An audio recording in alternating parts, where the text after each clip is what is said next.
knockout rate. The ultimate martial arts competition.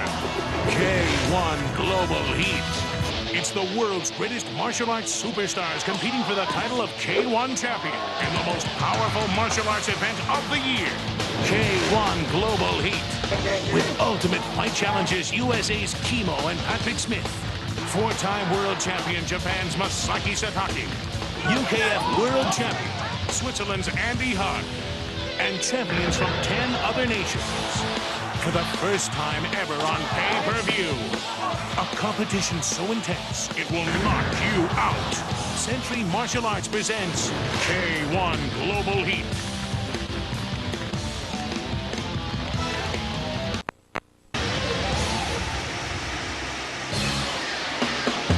And from the Budokan in Tokyo, Japan, 14,200 people on hand.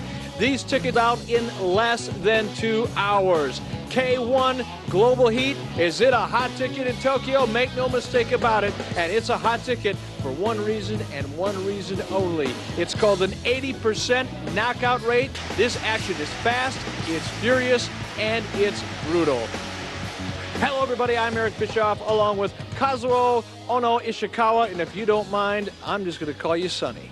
Just perfectly fine with me, Eric. I knew it would be. A man who has competed himself on the PKA circuit here in the United States, a former national champion in both form competition or kata competition, as well as amateur point fighting. Tremendous event coming your way exclusively on pay-per-view. Called K1 Global Heat. K1 is kickboxing, kung fu, karate, taekwondo. It's all wrapped up into one. A brutal competition indeed, and very, very popular here in Japan.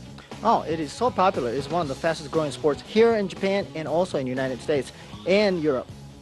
A lot of people in the United States certainly familiar with the Ultimate Fight competition. You're going to have an opportunity to see how some of these Ultimate Fight Challenge competitors stack up against some real, and I mean real, kickboxing champions. We're going to talk a lot more about the champions, their names, their records, their styles, who can win, who can lose, but let's not delay. Let's get down to the ring and, no pun intended, kick things off.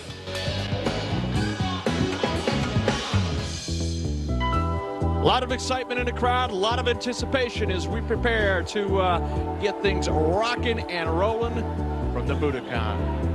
ただいまより K1 グランプリ95第2試合3分5ラウンドを行います。青コーナーよりバチェスラブ・スワノブ選手の入場です。 From the blue corner, Vyacheslav Suhanov. Suhanov from Russia. Not a lot known about Suhanov. We know that he's tall, he's got great reach with those legs, but also very vulnerable. Long legs is not necessarily a great thing in kickboxing, particularly when the rules allow kicks to the legs, Sonny. Oh, without a doubt. He's really not built for this sport. Although he's been successful in Russia, he's undefeated. He's got 7 fights and 7 wins. We'll see how he fares against Sam Greco. Looks like a good candidate for the Russian basketball team, however, but we're going to find out what kind of a kickboxer he is here at K1's Global Heat. 赤コーナーよりサム・グレコ選手の入場です。 From the red corner, Sam Greco. Sam Greco. They've seen him here before in Tokyo. He's got quite a following. Sam Greco, a little on the short side, very stocky, very aggressive, very powerful wrestler. And like a lot of the Aussies, people from down under, I'll call it confidence, borders on arrogance. He's a karate practitioner, real powerful. I mean, his leg is like a tree trunk, which is great for the sports. But they'll be doing some leg kickings today. That's another thing. I mean, take a look at this guy. I mean, he's got a nose like a kickboxer. You know what I mean? Oh, it yeah. looks like it's been splattered 3, 4, 5 times before in his career. I mean, this guy looks like what in my mind is an ex-karate guy, and I'm sure in your mind is a karate guy. That's what a karate guy is supposed to look like, Sam Greco. Exactly. He won the 94 Karate World Cup, so he comes in prepared for this fight. 赤コーナー188センチ101キログラム94空手ワールドカップ優勝サニー・グレコ。Sam Greco, crowd certainly responding a little bit here for Sam Greco. They've seen him before. Greco very confident, Australian fighter. Take a look at him. He's in excellent condition. One of the things you're going to notice, if you've been watching kickboxing in the United States, formerly in the PKA, you're going to notice there are no foot pads on these guys. It's bone to bone, knuckle to knuckle here. Do have hand pads on, of course, but bone to bone with the kicks.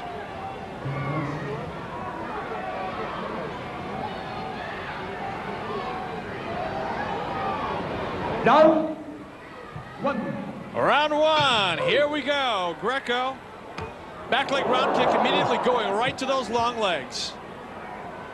Let's see if Sakharov can use his height advantage and start picking him apart a little bit with that front jab and maybe front leg. Sakharov with those long legs, if he should be doing anything, he should be using that front leg as a jab to keep Sam Greco off of him. Instead, it looks like he's absorbing these kicks. This is painful. And you'll notice these kicks are going not only to the back of the thighs, because there's some nerve muscles there that can really detonate. There, big right hook, followed up with a left hook, another right hook, and then a back leg round kick to the legs. Greco very aggressive here. Oh, without a doubt. He is just picking the Russian apart with that leg kick. Greco, on the other hand, though, drops his head, leans into his punches. That could make him vulnerable to a front kick from some of the other fighters. The Russian doesn't appear to really be able to put that front kick together. He's taking a beating here. His legs are not that strong. There you see a half-veiled attempt at a front kick. Wow, that hurts. Inside of the leg. And you can see that welt already forming on the Russian's thighs. Russian does not appear to me to be able to really use his kicks very effectively. There you saw a straight right, feint left jabs, right back leg round kick. That one came right off Sakharov's arms. Not a lot of effect in terms of damage, but over a period of time will definitely take their toll. Obviously, Sakharov hasn't had too much experience in leg kicks. What he needs to do is, when a Greco goes for that front leg, he needs to pick that leg up and don't have the weight on it. Apparently, that's not what he's doing right now. Sakharov had a nice, straight, stiff jab to Greco, but Greco looks like he can take a punch. Also, take a look at Greco. He's going to the inside of the thighs as well as to the outside. Oh, another right hook. He really throws his weight into those right hooks, which, you know, can make him vulnerable. He opens himself up. He's susceptible to straight right hand, but it looked like Sakharov, the Russian, is too busy fending off the leg kicks. Notice how he Greco, I'm talking about now. Notice how he drops his front hand whenever he launches one of those back leg round kicks. Right. That's very dangerous as well, and it's a common mistake that a lot of kickboxers make. But another devastating back leg round kick, and another right to the back of the leg. That one spun the Russian around. This Russian's in serious trouble. He's really confused with how to deal with a leg kick. Now, I have a funny feeling he is not used to these rules whatsoever. Now, you see him reaching for the kick and eating a right hook. Now Greco working the body. Now remember, you can grasp the back of the head and use the knees. You've got, what is it, about a 5 count there to launch an attack. And as long as there's an aggressive motion when you're in a clinch, knees are legal. Exactly right, Eric. Those knees can be a heck of an offensive weapon when someone tries to clinch. Unlike boxing here in the United States, referee, as soon as you clinch up, referee comes in and breaks you. Here, if you're using that clinch as an aggressive offensive opportunity, that referee will let that clinch go as long as there is offensive action taking place. And there you see the Russian really reacting to those back leg round kicks. If he continues to drop his hands when he gets kicked just like that, he's going to go out, and he's going to go out hard. There you see Greco missing with the first right hook, follows up with a second, working the inside. Greco not very effective working the inside. Russell needs to come out on the second round and try to use a height advantage and maybe use that front leg, do some side kick, keep him off a little bit, and try to drop that right hand as Greco comes in with his head down. At this point, I think it's safe to say that the Russian Sakharov really doesn't have much of an offensive repertoire when it comes to his kicks. If I was him or his coach, I would say, run, brother. Use those legs, move around that ring as much as you can, and for God's sake, keep those front hands up, because he's dropping those front hands in a real big, bad way. Right. I think every time the kick comes, his hands are coming down. He's also opening up. You notice that? I mean, it's like you and I both taught karate. One of the things you want to teach your students is when you throw a kick, don't open your hands up. And that's what we're seeing right there. Every time the Russian throws a kick, he opens up his hands, exposes his body. That's a good way to get a kick or a punch sent right through your chest. Oh, there you see it again. Greco. Faked with the leg and went right with almost a lunging karate punch with the right hand. One of the things I don't understand, Sonny, here, in looking at the Aussies' kicking technique here, they're throwing so much of their body weight into the kick that when they miss, they actually spin around. Technically, effectively, that's a very poor kicking technique. Exactly. What they're trying to set up, or what they're trying to do is they're trying to put so much power into those kicks. And unfortunately, when they miss, they do open themselves up.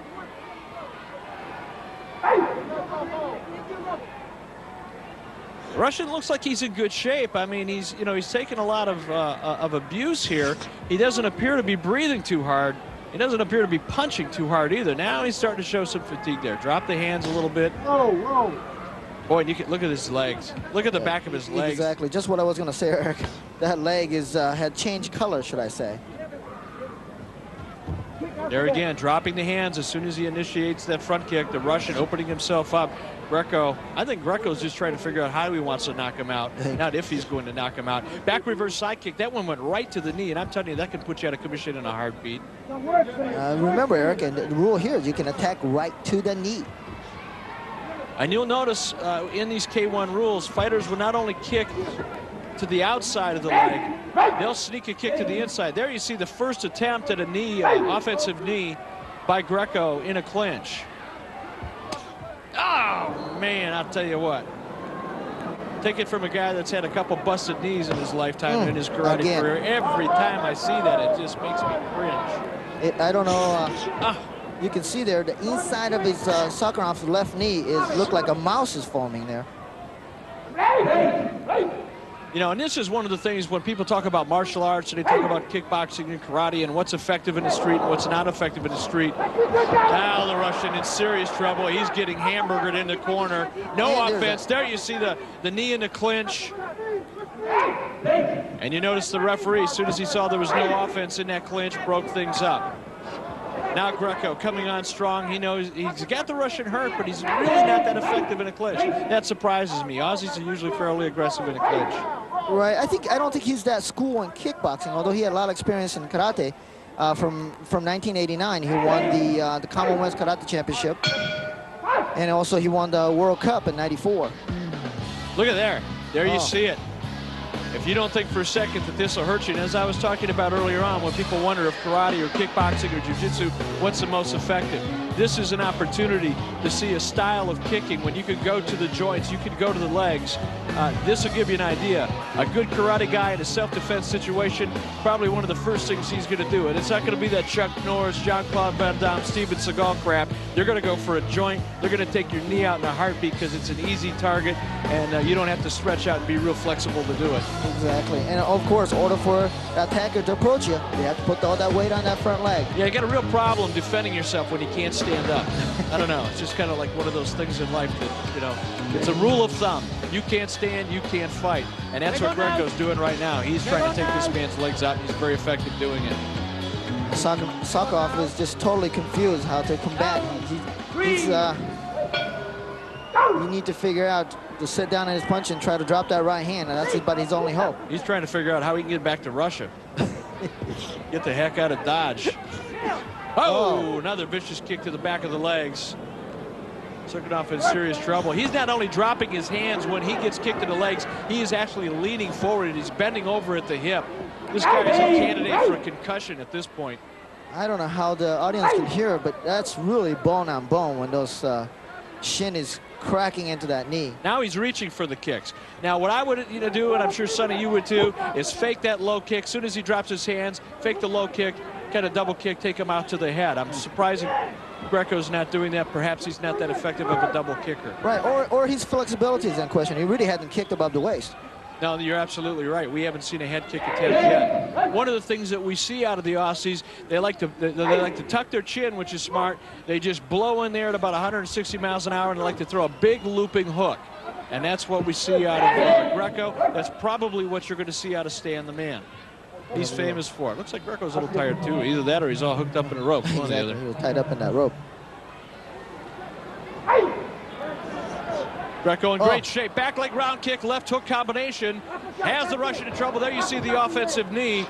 Another knee, that one to the back of the thighs, and then a vicious right hand. Russian in trouble. Russian wishing he was back in Siberia, and he gets a standing 8 count. It doesn't look like he can continue. He's checking the eyes. Nope, they're going to 10. This is over. Mercifully, this one's over. This Russian had no chance at all of being able to defend himself against Sam Greco. Greco took the pins out and then was just picking him apart up top. And this is Russian's first loss. But not defending him, but it's just that I think he came in not familiar with the rules. He was ISKA Russian Thai boxing champion, but I think ISKA the rule does not allow kick to the below the waist. Yeah, I think it's a combination of that. Sam Greco, your winner, and I think the combination is the fact that, yes, he probably wasn't used to the rules. Those leg kicks were really throwing him for a loop, but I think probably the Russian Sukhanov has not had an opportunity to travel much outside of Russia, and it's one thing to be the champion in your own backyard. It's another to take your show on the road, and right now, he's in there with some of the best.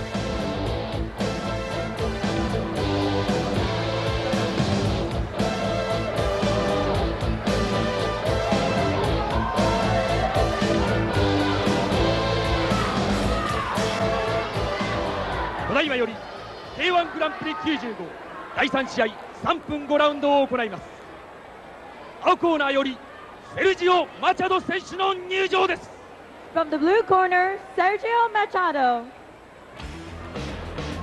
Sergio Augusto Machado from Brazil, a guy who is trained in jiu-jitsu.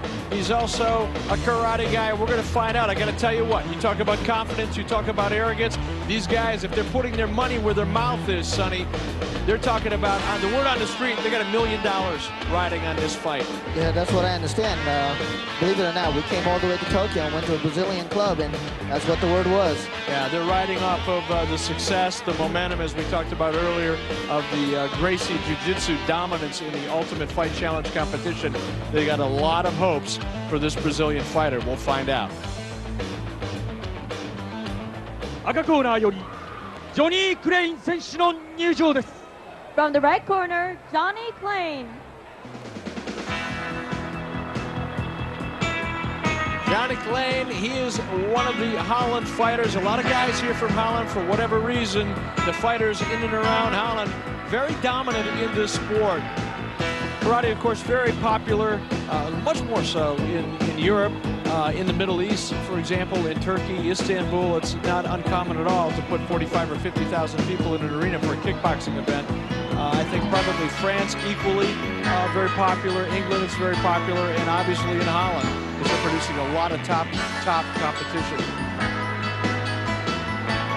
Sonny, you've been here before. Spicado's given up a lot of weight. 青コーナー180センチ 84.4 キログラム94ブラジリアンチャンピオンシップ無差別級チャンピオンセルジオ・マチャド。 Machado looking like he's ready to go. Well, he's a boxer. 赤コーナー193センチ 116.6 キログラム91極真世界大会ベスト8ジョニー・クレイン。 As you're saying, Sonny, he's a boxer. He has competed in boxing, capoeira, which is a Brazilian martial arts also, and he's been a kickboxer, so he's been around for a while. He's 36 years old, though, and giving away 40 pounds, and looked like a few inches in height. Well, Machado, I think strategy, I would imagine, is going to be to try to fatigue Klein. Klein much bigger. Although it looks like he can take a punch to the midsection, he does look like he's carrying a lot of extra weight. So Machado, I would imagine, is going to try to, or Machado is going to try and stay away from Klein, try to fatigue Klein. We'll see if that's a strategy, or if he's going to go in and try to win the $1 million for his team. Back reverse side kick attempt by Klein. Mikado comes back with a right hook to the side of the head. Mikado moving around. Klein missing with the back leg round kick, going after the legs. Mikado finds himself back in the corner and on a receiving end of a back leg round kick. Mikado very tough though. He's up quick.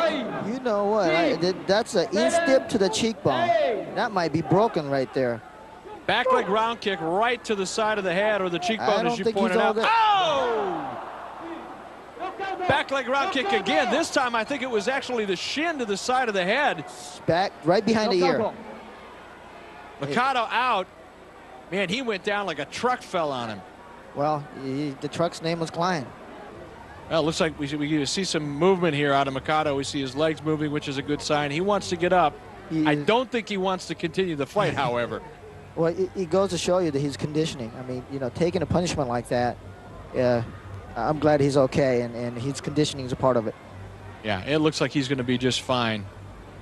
Surprisingly enough, you know, the doctors want to make sure he's okay. He took a vicious, and I mean vicious, back leg round kick, and it wasn't even the instep this time. I mean, that was almost right. That was right above the ankle joint. That was just bone on bone. Oh, without a doubt, it was a shin right behind the ear.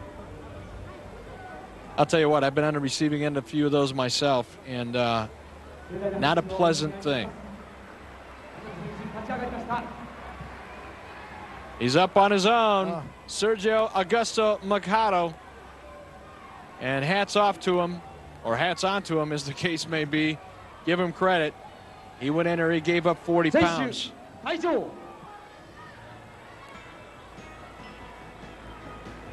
take another look. There was the first kick. Perfectly executed kick, and for a big guy, Klein showed some flexibility and speed there. Had a lot of snap on that kick. Here was the second one, man. That was right. That was between the knee and the ankle. That was nothing but shin. Yes. John Klein moves on in the competition here in K1. We've got a lot more great kickboxing K1 action coming your way.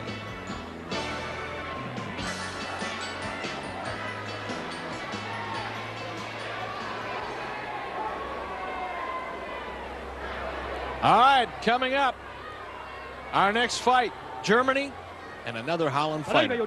K1 グランプリ95第4試合3分5ラウンドを行います。青コーナーよりフィーベルト・ヌムリッヒ選手の入場です。From the blue corner, Hubert Numrich.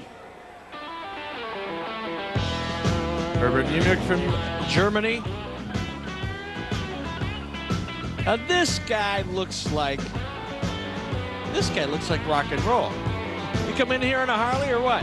Well, he looked like a German version of Harley Davidson, kind of biker type kind of guy. Man, he's kind of scary looking.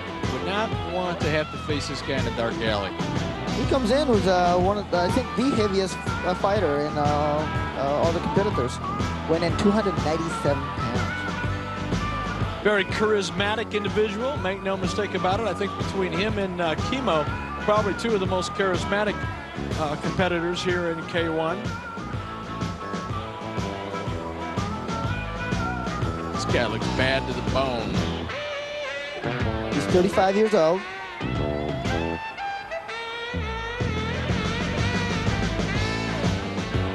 Looks pretty relaxed, but he's got tough competition in Ernesto Hoost. 赤コーナーよりアーネスト・ホースト選手の入場です。From the red corner, Ernesto Hoost. All right, this is, if looks, I mean, if you've heard the saying, obviously, Sonny, looks can be deceiving. If looks could ever be deceiving, they certainly are here, because Ernesto Hoost, if you look at him, yeah, he looks like he's an athlete. He's in good condition, but he's deceptively strong. His punching power is legendary. Yeah, just ask Rick Rufus. Here's a guy that we know very well, that's done well in the PKA, ISKA, a guy that pushed Johnny's Terrio to the limit. They've had some real wars, and this guy right here, Ernesto Hoost, knocked out Rick Rufus. That was a big shock. Hubert Numrich. Hubert Numrich. Also looking very relaxed. I got to tell you, this guy doesn't look like he's that concerned with Ernesto Hoost. 赤コーナー190センチ 89.4 キログラム WMTA 並びに IKBF 世界ライトヘビー級チャンピオン K2 グランプリ93優勝アーネスト・ホースト。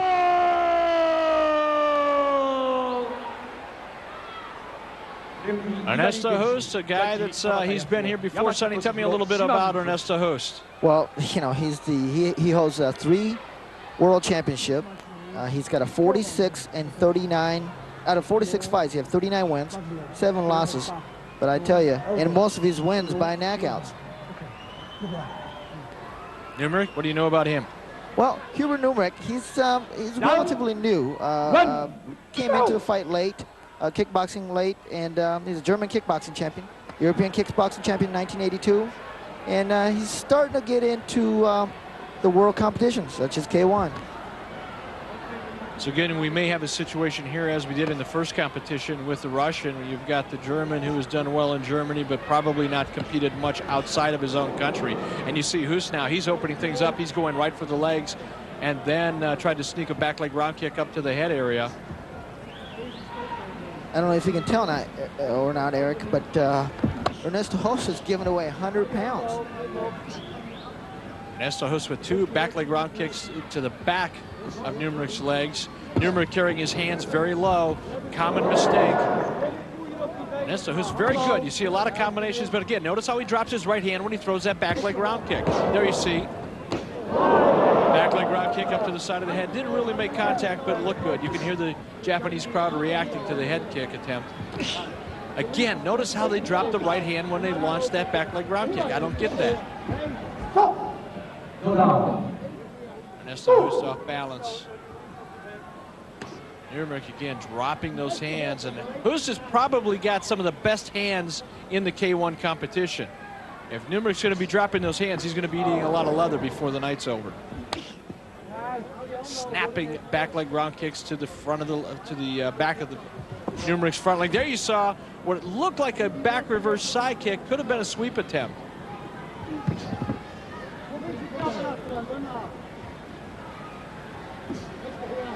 One jab. Most early on looked like he's going to the head with his left leg. The right leg is crushing into the thigh.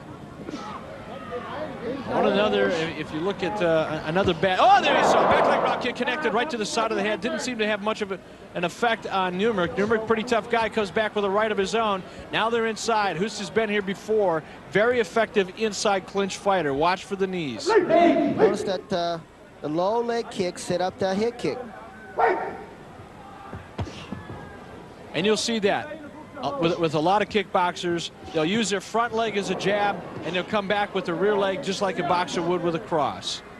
Or they'll use the front leg to the body as a jab, come back with a back leg round kick to the side of the head.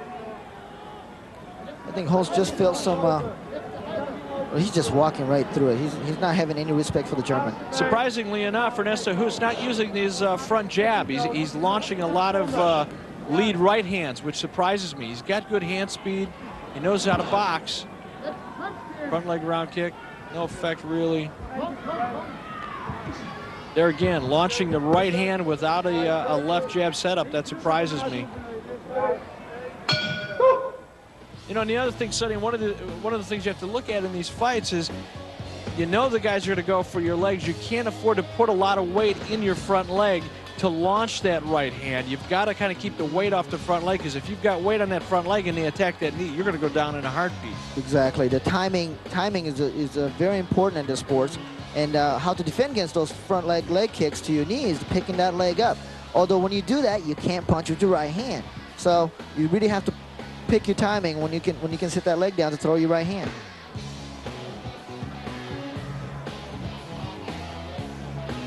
Both these fighters, I got to tell you, Hubert Numrich, in my opinion, he didn't look like he was in that great a shape. But if you take a look at him standing in the corner, he doesn't appear to be too fatigued. Basically fought a defensive fight in the first round. Let's see if he's going to open things up here in the second round. Second round. Round 2. Go! Ernesto Hoost in the white trunks. Hubert Numrich of Germany in the blue trunks with his hands down. As a former karate instructor, it drives me nuts to see a guy fight with his hands down. I'm sure you know the feeling. Oh, without a doubt. We actually tape people's hands on their uniforms so that they won't drop their hands. Now, Ernesto Hoost, you see him getting a warning here. He's got a real bad habit of holding onto the rope to use that as leverage to launch a kick. There you saw a nice left-right combination that worked very well for Ernesto Hoost. I think Hoost used the rope to help him with the kicks because he's not as flexible as he should. Now, the other thing, you see those kicks are coming up at about a 45-degree angle. For a kick to be really effective, you want it to be almost parallel with the floor. And in order to do that, you've got to roll your hips over. But in order to roll your hips over, you're changing all of your body weight, and you make yourself vulnerable. So it's interesting to see Ernesto who's trying to go up and hit a guy in the head who's really probably a little taller than he is without getting his body weight behind the kick. There you see an attempt, going for the knee. Ernesto Hoost. Looked like a little wrestling there in the corner.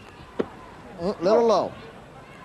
Right hook attempt with an inside of the knee kick combination.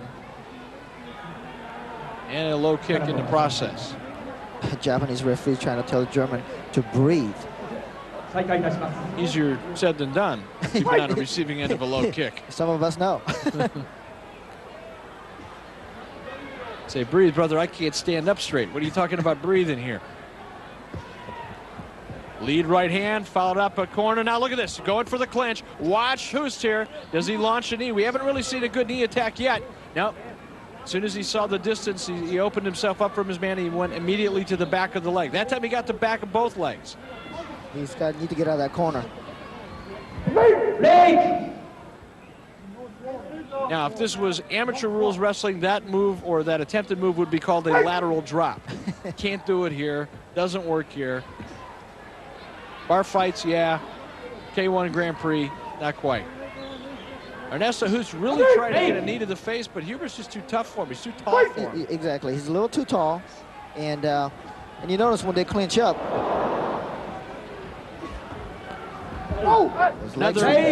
Another lateral drop with a leg sweep.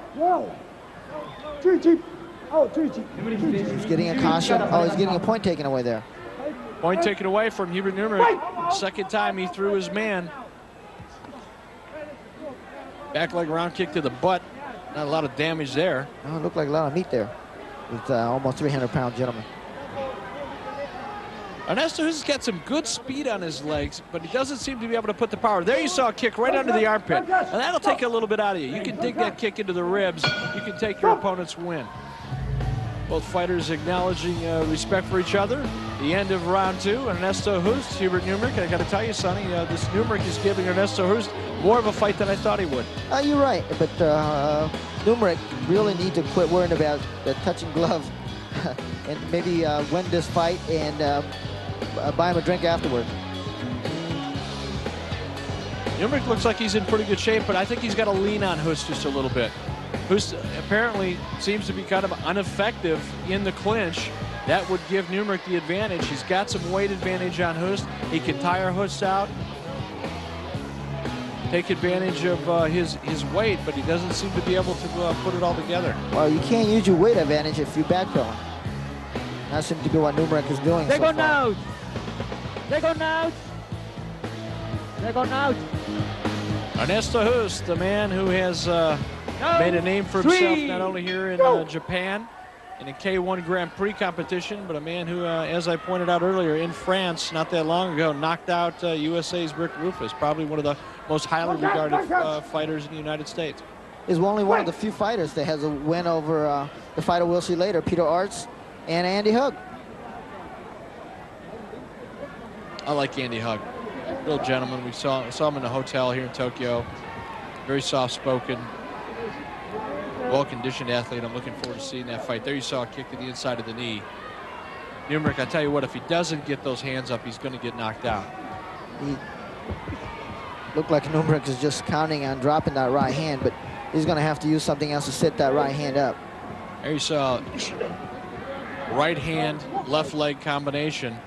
Right hand to the body, left leg attempt to the side of the head. And you can tell Ernesto really wants to launch that kick. There you saw a nice lead right hand. That went right on the chin. Can't understand why Ernesto Hoost isn't using his left jab. He's very effective getting that. Oh, nice combination there. He's very effective getting that right hand lead in there. But if he'd set it up with a jab, I think he could probably score twice as many points. Exactly, you're right, Eric. Numrich's keeping his hands low. Oh! As I said, he just ate another one. Lead right hand this time. Lead right hand with a jab, and down goes Numrich. I think that was a little delayed effect from that right hand. 7, 8. Numrich up. Crowd responding. Another right hand. He's getting battered in here. Another right hand, and he's dodging. His chin's up way too high.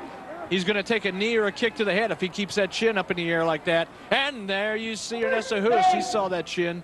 I tell you what, when you get a guy hurt like that and he sticks his chin up in the air, it looks like Mount Everest. You're just dying to get a knee or a kick into it. You know, his host moving to his right, trying to set up his left knee.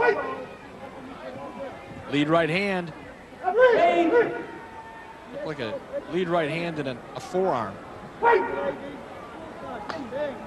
Kick to the back of the leg. Numrich worried about getting knocked out, leaves his legs wide open, and Ernesto Hoost going for the... There you go, watch it. Watch out for the knee. Ernesto Hoost very off balance on that back leg round kick attempt. He really didn't have a lot of weight behind it. Numrich, he had better get his hands up. I think that leg kick is starting to wear on him, along with his host's right hand. Well, that's one of the things that happens with the leg kicks is you keep getting kicked, and all of a sudden the blood starts rushing to the area of the thigh muscle where you're getting kicked, and that actually starts to affect your win because all that blood is rushing to your leg. You start running out of gas. Numrich tough, however, makes his way back to the corner. Surprisingly enough, he's not sitting down. Maybe he's afraid he can't get back up if he does. You might be right there.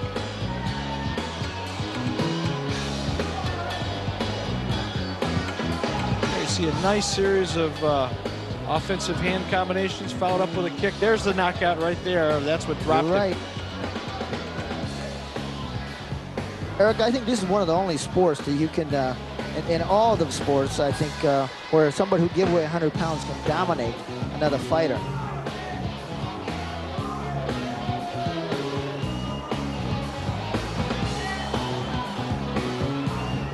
Both fighters standing. Now Hubert Numrich looking a little bit concerned. And you can tell, you and I have both been there. You can look across the ring from somebody and you can look in their eyes and you can tell when they know they've been beat. And look at me right there.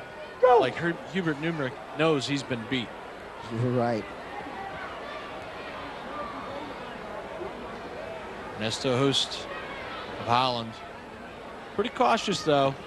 He's an experienced fighter. He's not prone to try to end things early. He likes to set up his man, set up his fight, pick his shots.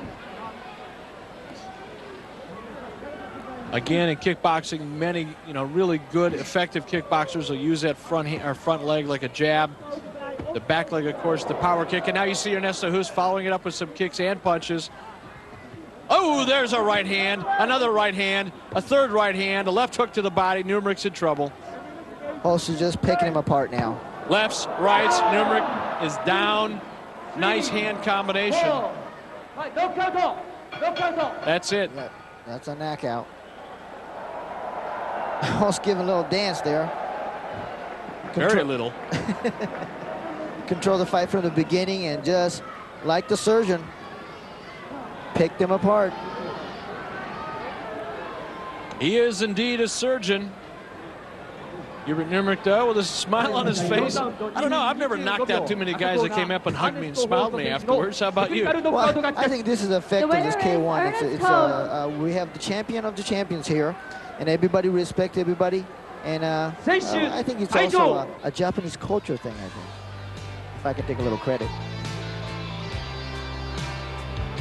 There you get a look at it. There was a very effective right hand here. Hoost knew he had him in trouble. And every time Hubert Numrich looked away, and actually turned away from a punch, that's when Ernesto Hoost would deliver it right to the side of the head. And that one he put on the jaw, and that's what took Hubert Numrich of Germany down. Ernesto Hoost moves on, continues to dance, and electrify this crowd here in Japan. We've got more great K1 kickboxing coming your way.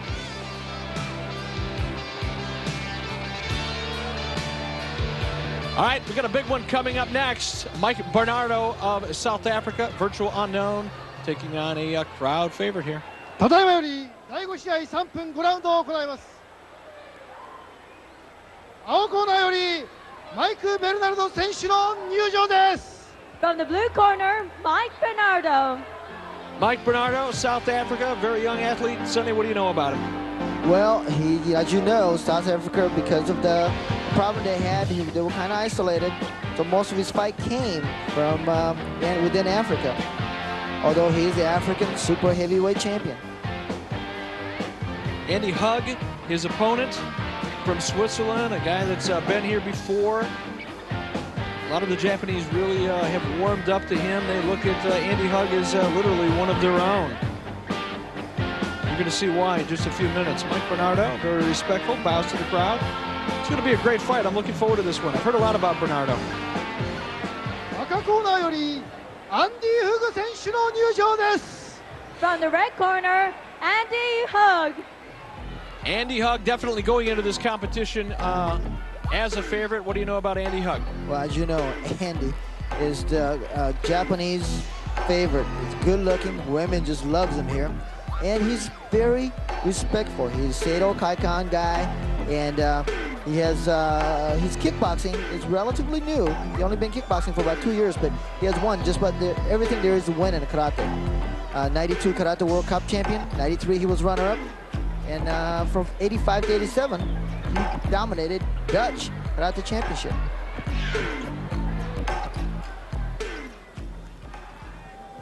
$193センチ、105.8キログラム、CHT 南アフリカスーパーヘビー級チャンピオン、マイク・ベルナルド。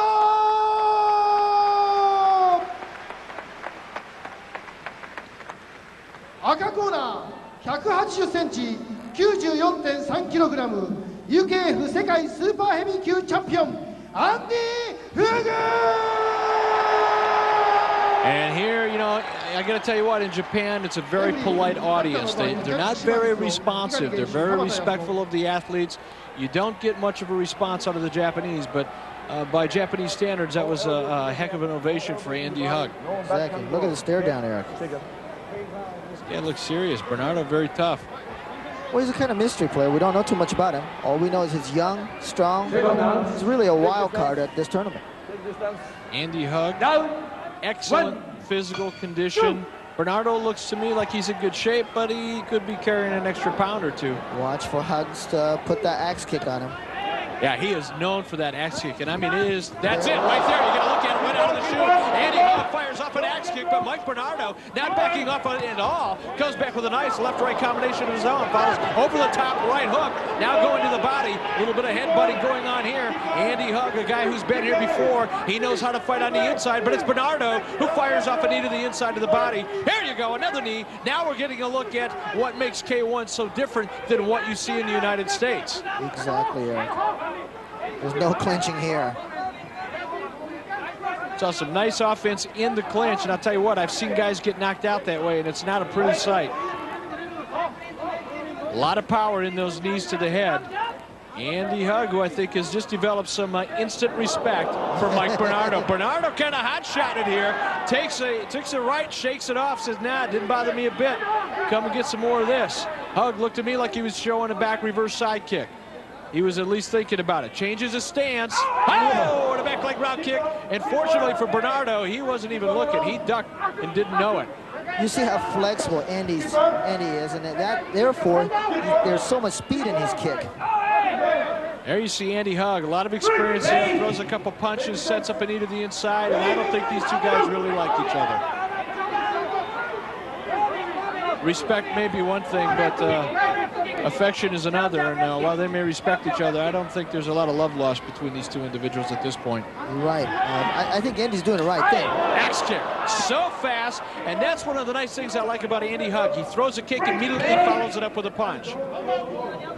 That's one of the things that makes a great kickboxer. If you rely only on your kicks, you're in trouble. If you rely only on your hands, you're in trouble. When you can put your hands and your kicks together, you're devastating, and that's what makes Andy Hug a devastating competitor. There you see, knee to the midsection. Not a lot of power there. Probably using it for a setup.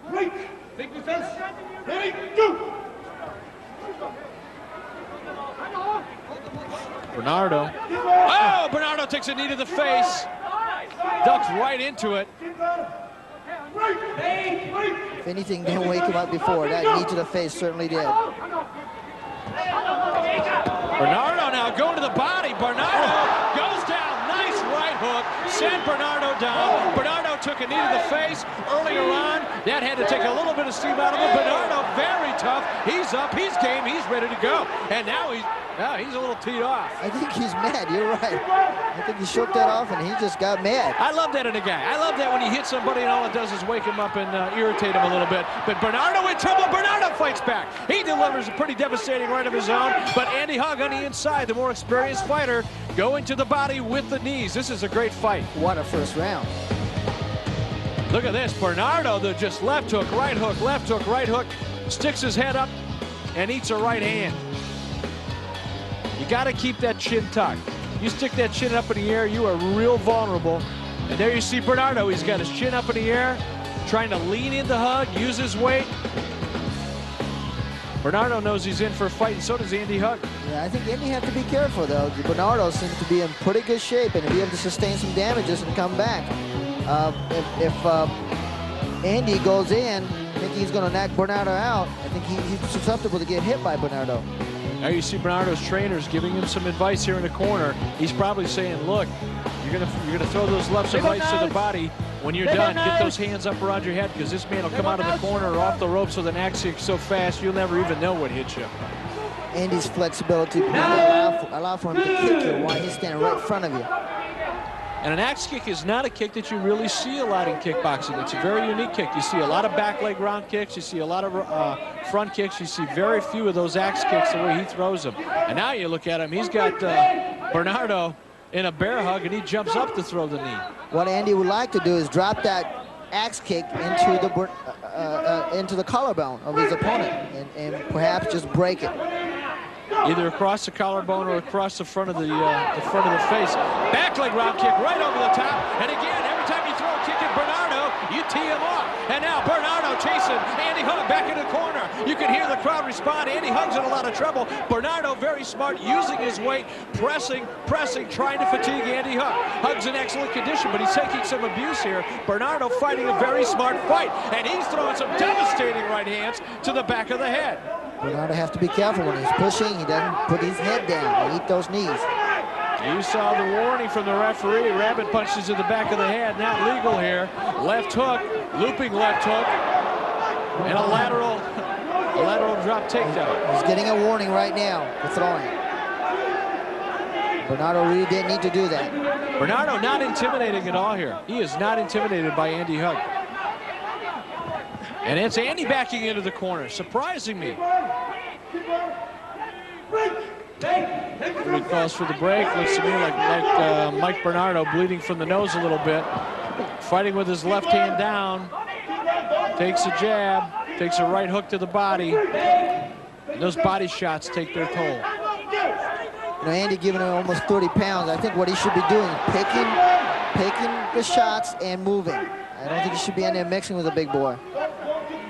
Well, the other thing, he's got to be throwing that front leg. He's got to keep that big man off of him, because Bernardo, once he gets a head of steam on him, he really comes at you. And he doesn't quit throwing punches until he's made some serious connections. So far, he's been pretty effective. There you see the referee calling for the break. Bernardo bleeding from the nose. That'll affect his wind a little bit. Looks like Andy was going to throw either a spin wheel kick or a spin hook kick. Backing Bernardo into the ropes. Referee sees no offense, calls for the break. This is non-stop action here, Eric. Andy looking a little tired.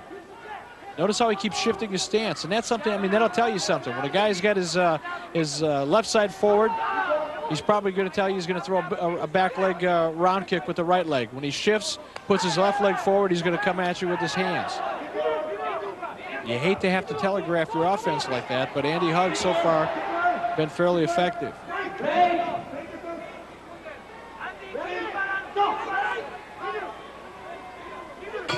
Fighting right side forward. This round ends. I'll tell you what, this one's a close one. I wouldn't want to be a judge here. In fact, if I was, I'd have to give it to Bernardo.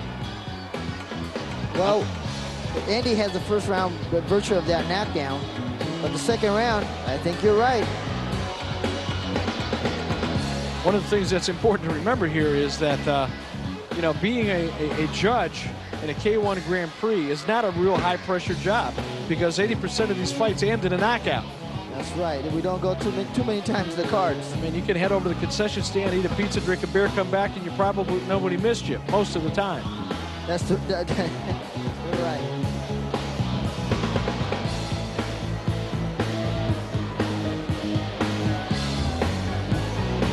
Second out.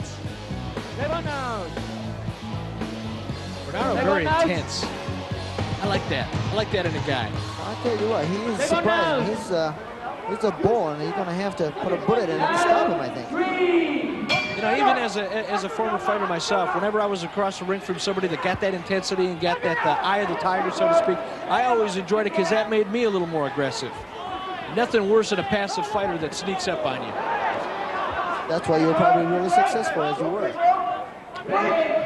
But I don't want to be doing this anymore. Well, I'm glad I'm not doing this anymore. Oh, did you see that? Beautiful spin hook kick, followed up with a back leg round kick. Andy Hug now coming on strong. Hug with a knee to the midsection. That was a nice combination of kicks there. Spinning hook kick to the head, followed up with a back leg round kick. Bernardo uses the ring pretty well for a big guy. Oh, back leg round kick in the zone. Followed up with a left hook, and Andy Hug is down. Andy Hug is down and hurt. He's in trouble. He's in trouble. And he knows that bull's coming. Nice kick punch combination. Back leg round kick followed up with a left hook. Mike Bernardo got to be feeling confident. Tees off with another right hand. Lead right hand. Follows it up with a left hook. Series of left hooks. A right hand. Referee jumps in, and he's going to give him a count.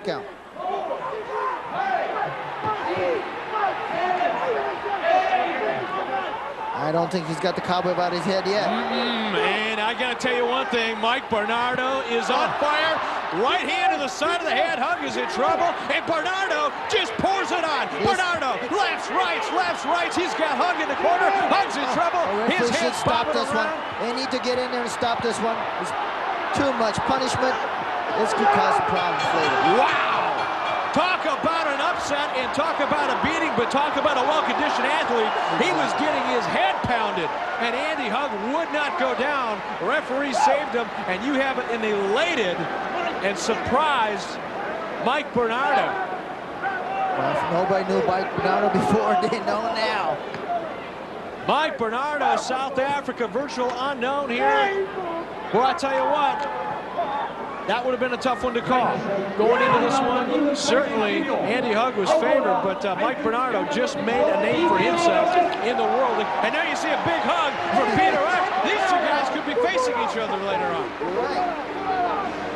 So you see back leg round kick right to the ribs, followed up with a left hook to the side of the head, and Andy Hug is in la-la land. Never saw the punch coming. He was ducking, trying to avoid that kick. I'll tell you what, we talked about it before. It's the kick-punch combination, and that's exactly what Mike Bernardo did. He put the back leg round kick right underneath the arm, right into the ribs. I would imagine it probably took the wind out of Andy Hug, and then he followed it up with a left hook, and this was just a matter of time. Andy Hug was getting his brains beat out in the corner. And why he didn't go down? The condition of Andy Hug. Look at the power, though, of Bernardo. Oh, he was ripping those punches in. We just found ourselves a new star, should we say. As we said earlier on, the winners here will go on to the finals, which will be available on pay-per-view in October. So you will see Bernardo again. Interesting to see that little hug, though, out of Peter Arce. I think Arce all of a sudden realizes he's got some competition coming up. I think you're right, Eric.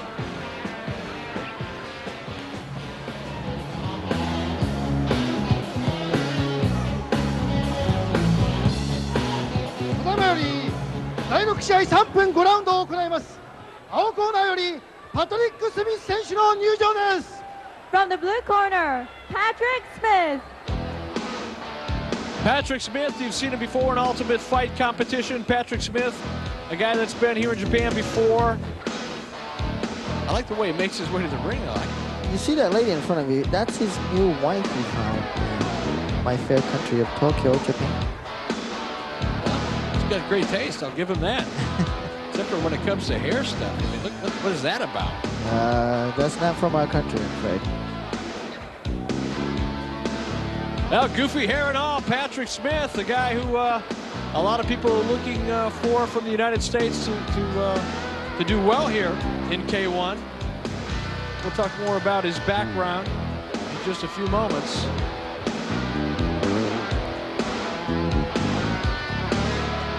Looks ready. Great hand speed.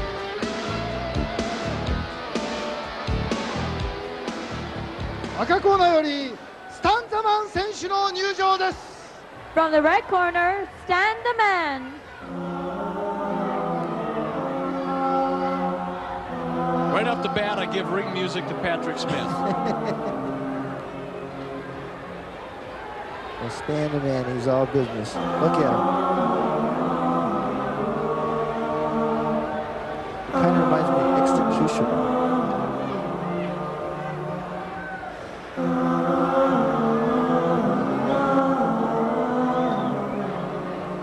I feel like I should be in church or something with this music going on.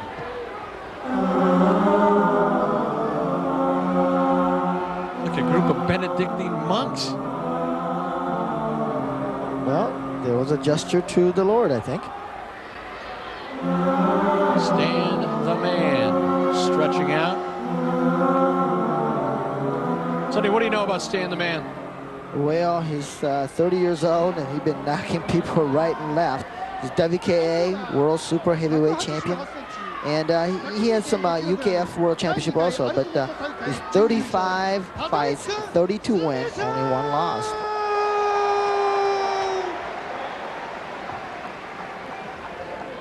Aka corner, 176センチ、96.9 キログラム、WKA 世界スーパーヘビー級チャンピオン、スタンザマン。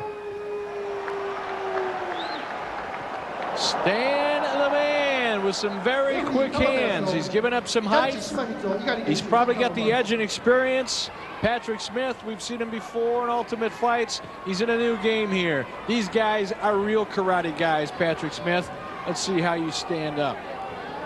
Look at Stan's tree trunk leg. Look at his eyes. You can tell more about a fighter by looking at his eyes than you can anything else. And if I was Patrick Smith, I wouldn't like what I see. The eyes are not only to the window of a man's soul, they can also kind of be an indicator as to how a man can deliver a left hook. And there you got it. Patrick Smith walked into a left hook that sent him right to the canvas. Give credit where credit is due. Patrick Smith up very quick, fires off a couple knees to the inside. Patrick Smith ineffective, but he is very aggressive. Attempts an axe kick of his own. Patrick Smith trying to be the aggressor. Stan the Man, back leg round kick to the thigh. Patrick Smith with a couple kicks to the inside. He's up against the ropes. Locks up. What was that? I think it was a cumulative of punching of Stan the Man. Another very quick axe kick. You hear the crowd responding to it. If there's any questions at all about Patrick Smith, it's his chin. We're going to find out here, I think, in this fight with Stan the Man, just what Patrick Smith's chin is all about. Representing the United States, got a couple nice left jabs going there. That was dangerous. Pretty wild with those kicks, though. Stan way too quick to be spinning around. Kick to the inside of the thigh by Patrick Smith. Patrick Smith seems to be using that front leg pretty effectively. Oh, eats a nice series of combinations there. Looked like almost a front side kick there by Patrick Smith. That was the first attempt by front leg side kick by any of the fighters. Yeah, and that's ironic because in the United States, a side kick is probably one of the more prominent offensive and defensive kicks that you see. Especially defensive, you can actually make somebody eat that heel. You saw a spinning back fist attempt. Patrick Smith threw it, I think, out of reflex. Can't do it here. Rules forbid it. Patrick Smith knew it. Exactly right, Eric. So a front leg, right hand combination by Patrick Smith. Stand the man. Pretty careful. They're keeping their hands real high.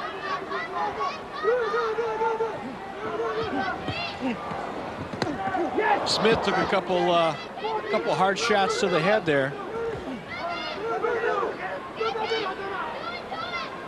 Smith looking pretty good. Takes a right hand, gets a little cute.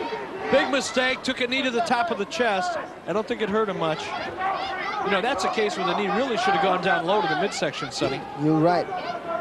Stan is starting to work on Patrick Smith's left leg. I don't like the way Patrick Smith is throwing his leg kicks. He's throwing them from too far distance, takes a right hand. I think he's hurt. That one sent him back. Stand the man, fires with another right.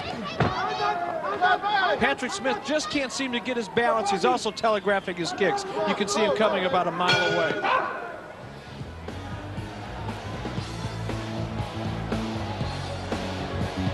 Take another look. This is the opening shot. Wow! Right over the top, left hook, right on the money. Patrick Smith says, no, can't be happening now. I just got here. My wife's here. And I got this goofy haircut. I can't embarrass myself here in Tokyo. They'll never let me back. Well, actually, because of Ultimate Fight Championship, he has some following here, but he's losing ground very quickly.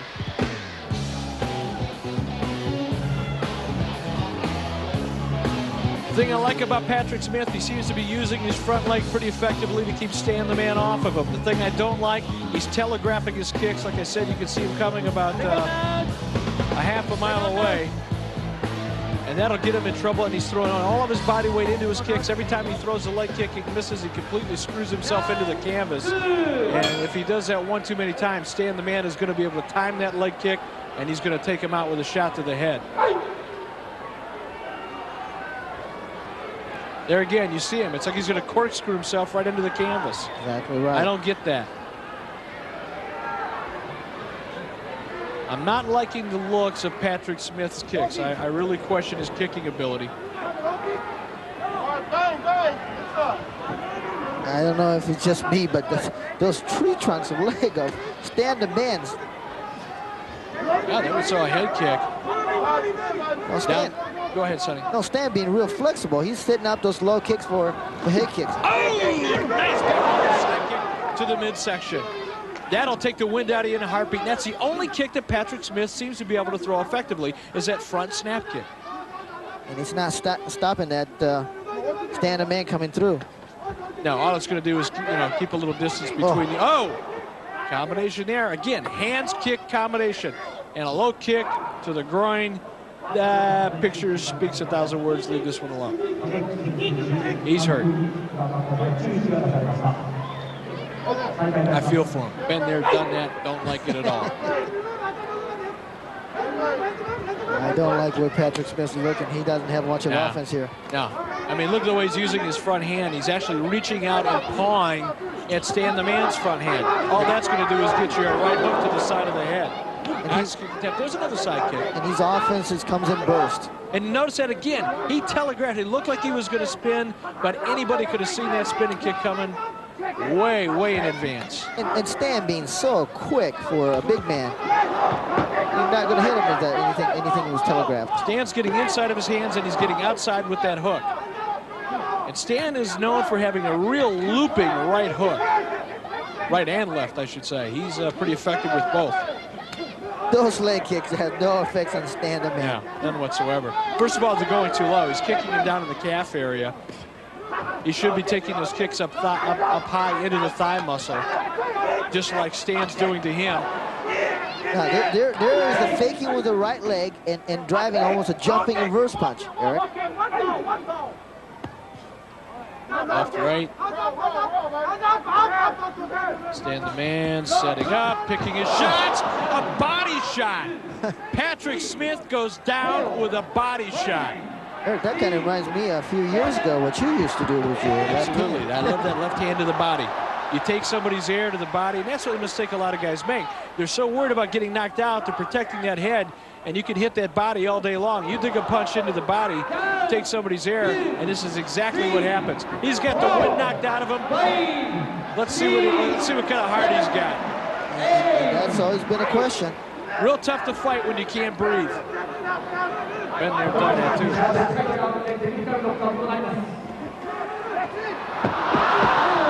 He's down with a leg kick. Down with the leg kick. Stan the man, very matter-of-factly looking down at his fallen opponent and says, yeah, bring him on. I'll take on the next guy, thank you. Patrick Smith. Now what's going through his mind hearing that music? I feel like he's at his own funeral right about now. The winner is Stan the Man. What a powder kick. Stan the man, been here before, loves this competition. A kiss to the wife of his fallen opponent. And Patrick Smith is in a lot of pain. Boy, he took some beating there. He took some vicious headshots with the opening bell. He took some bad leg shots. And in a body shot. There it is. Right under the ribs. That hurts so bad. That hurt watching. That's one of the things that you'll see a true karate guy do is deliver those body shots. And that kick to the leg was just more than Patrick Smith could handle.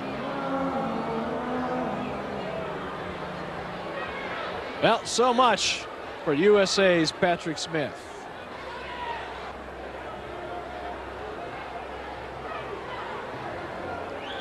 ただいまより第7試合3分5ラウンドを行います。青コーナーよりノックイ・デイビー選手の入場です。 From the blue corner, Knockwee Davy.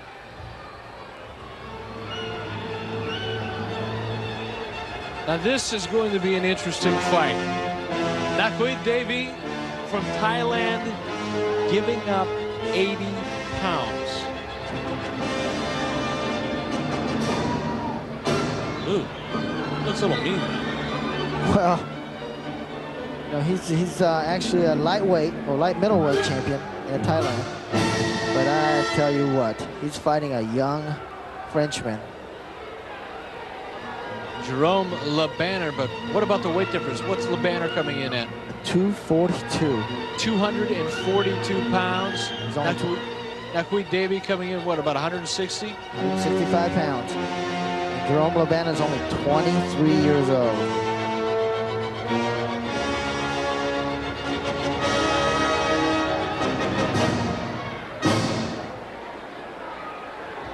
赤コーナーよりジェロム・レ・バンナ選手の入場です。 From the red corner, Jerome Labana.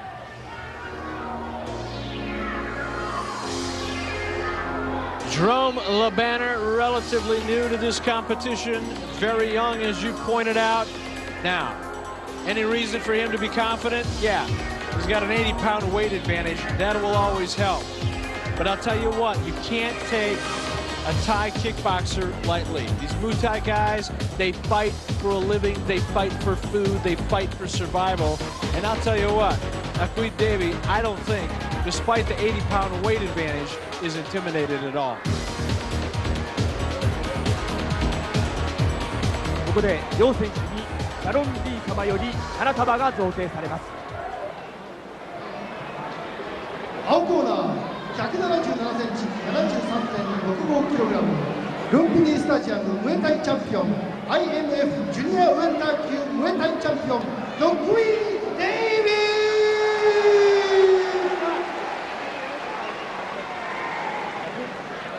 赤コーナー198センチ107キログラムフランスおよびヨーロッパスーパーヘビー級チャンピオンジェロム・レ・バンナー。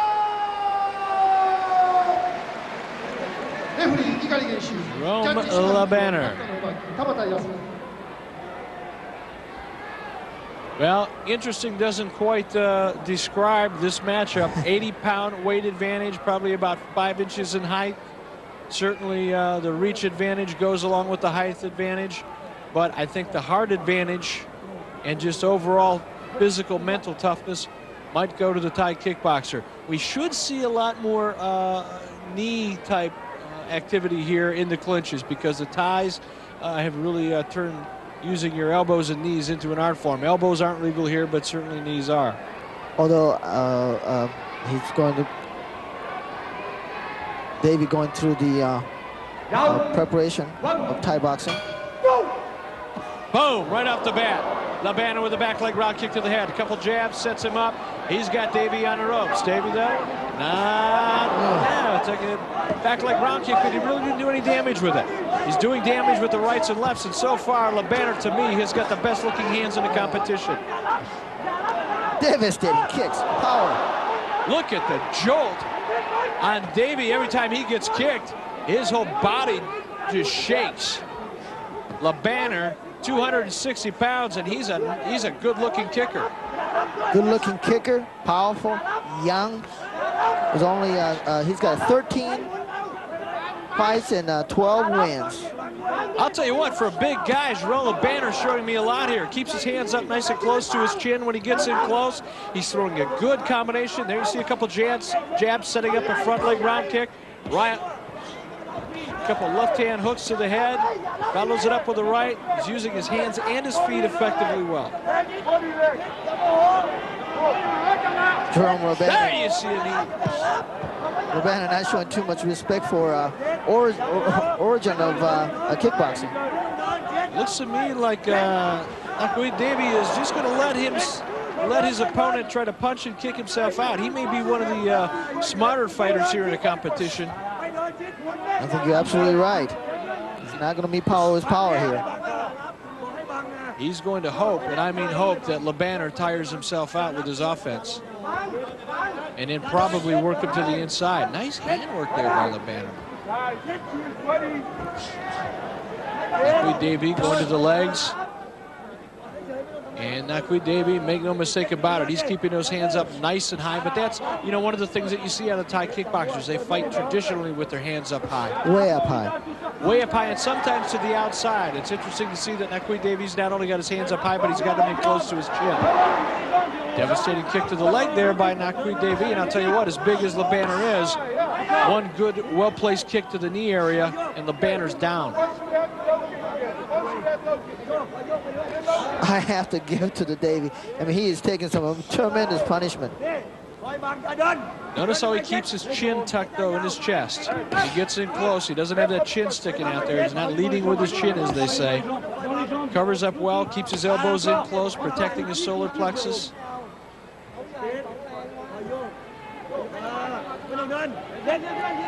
Nakui's not nervous at all. Not at all. He looked like he knows what he's doing. Makes a mistake there, drops his hands as he initiates the kick, and that's something that you just can't do that in the kickboxing event. You've got to be able to learn how to throw a kick and keep your hands up high at the same time. If you don't, you're a candidate to get knocked out in a big, big way. You heard the reaction there of a Japanese fan when Davey threw the kick to the head. I think being a smaller statue of, as a country as a whole, has have a little bit taken a little liking to Nakui Davey. Well, you can't help it. I mean, he's certainly the underdog in this competition, and anybody would have to admire a guy who's going to step into the ring, give up 80 pounds, knowing that this guy's going to come across the ring kicking and punching at you.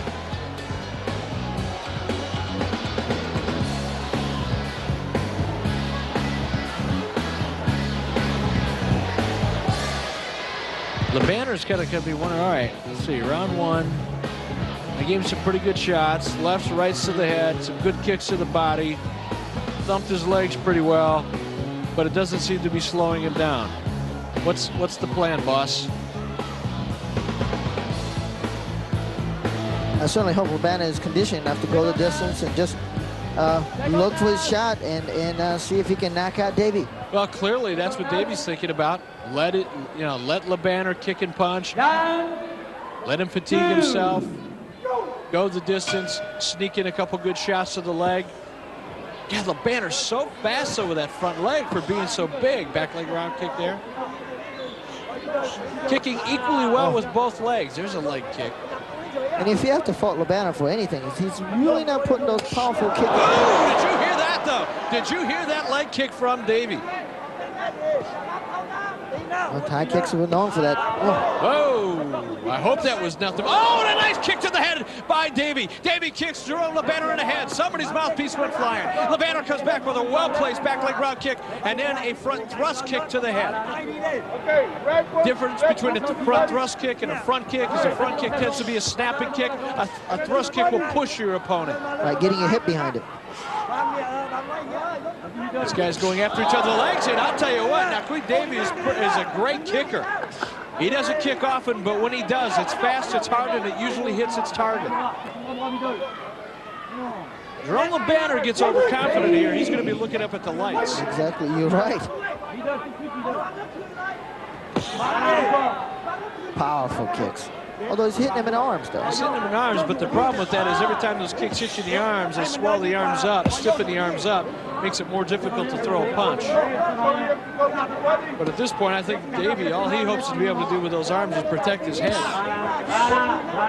Jerome LeBanner going to the body, trying to open up the head. Davey, though, and he's looking right through those gloves. He's watching his opponent's feet. There you see a nice side kick. Great side kick. And I think he had to do more of that because, guys, Davey's squaring up. He should be sticking that side kick.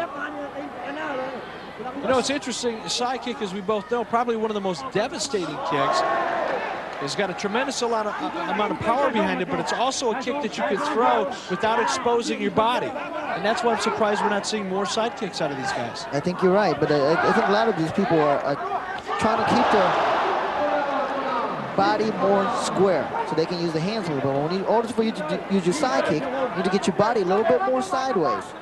Nakoui Davey there kind of won the battle but lost the war through a nice kick, landed on the chin, but slipped and fell in the process. So not much of a victory for him in that kick, but the fact that he's able to reach up and kick an opponent that much taller than him says a lot. Number one, for his courage. Number two, for his flexibility. Davey's got a nice snapping kick too. Notice how fast he gets his kick back to the ground. And keeping those hands out. Nakoui Davey showing here a little bit more than what we've seen in the past with some of the other fighters. He throws a leg kick. There you see a knee to the face by Jerome LeBanner. He throws a back leg kick, throws it to the leg, but quickly sets his leg down. He doesn't throw his body into it. He doesn't corkscrew himself into the ring. And now we're seeing some inside work here by Jerome LeBanner. Interesting round, interesting fight, 80-pound difference, and I'll tell you what, this is one of the better fights we've seen so far. There went the kick and went to the mouthpiece. We hope that was the mouthpiece. Might be dental work. A good kick, but wrong guy went down.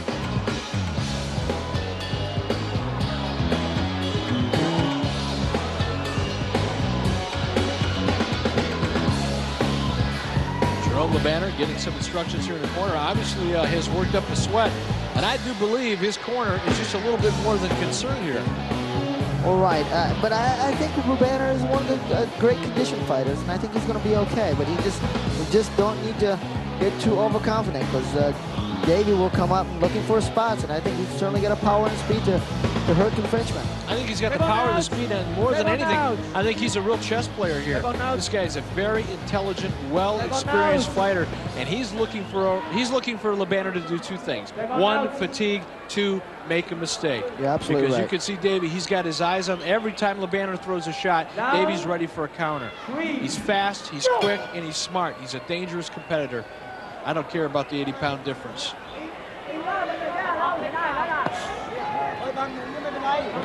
Davey need to get something going here because you know, I think LeBanner has won every round.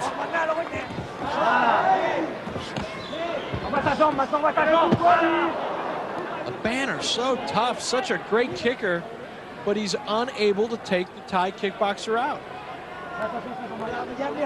I'll tell you what, I am really impressed with Nakui Devi from Thailand. Look at that inside kick to the legs of Lebanner, sets Lebanner off balance.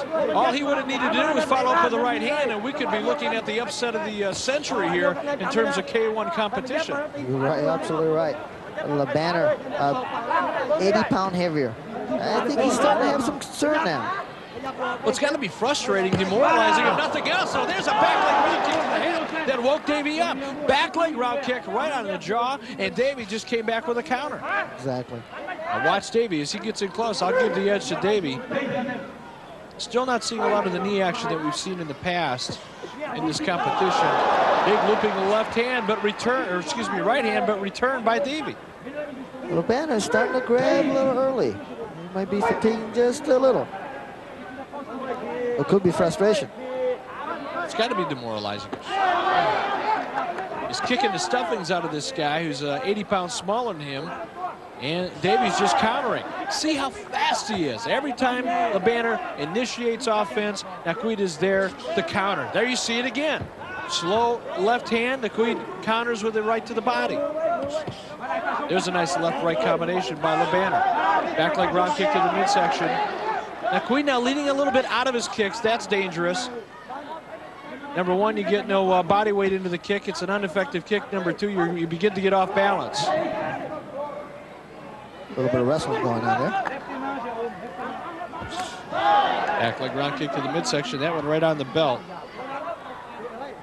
You know, that's another thing that I'm not seeing here. When you and I used to fight, one of the things that you like to do is start stomping on your opponent's hip, right where it's legal, right on that belt line, because that can numb your opponent's legs and take the legs out of the offense.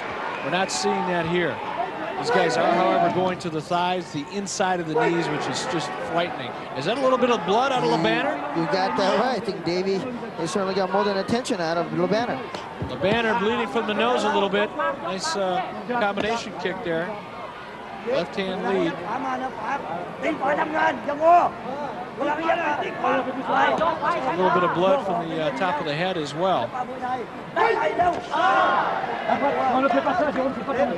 Davey's sticking to his game plan. He's in great shape, but I'll tell you what, there's a whole lot of people here. 14,200 people. They stood in line for 3 hours, even though they already had their tickets, just hoping to get a look at some of the competitors, some of the celebrities here in Japan that have come out for this great event. And I guarantee you, out of 14,200 people, there was only one of them, and that's probably Davey, and maybe his corner, who thought that this thing was going to go more than one round. You're right, and I was one of those fans that I didn't think that Davey could overcome the 80-pound weight difference. Now, when I heard the drawings, as a matter of fact, I was running around looking for somebody to take a bet. Couldn't find it. Nobody would have bet on Davey. Actually, we should have taken it out of Brazilian. Yes, absolutely. We wouldn't be here right now.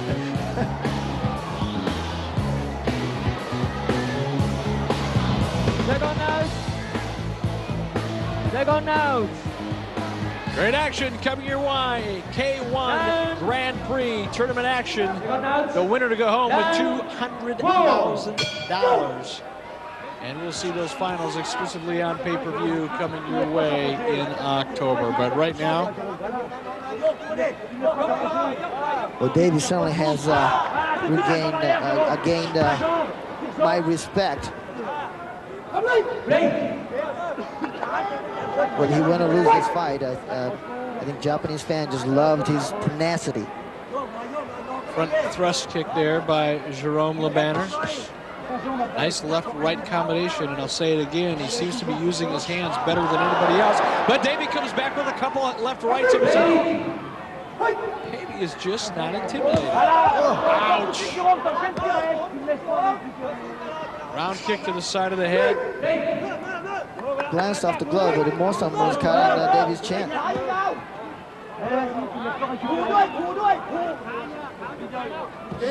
Look at that determination of Davey. You know, that was almost a back leg or a back round knee to the head.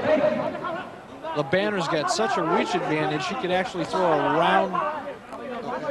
round kick type knee attack. Awashi Hiza Ate, that would be called.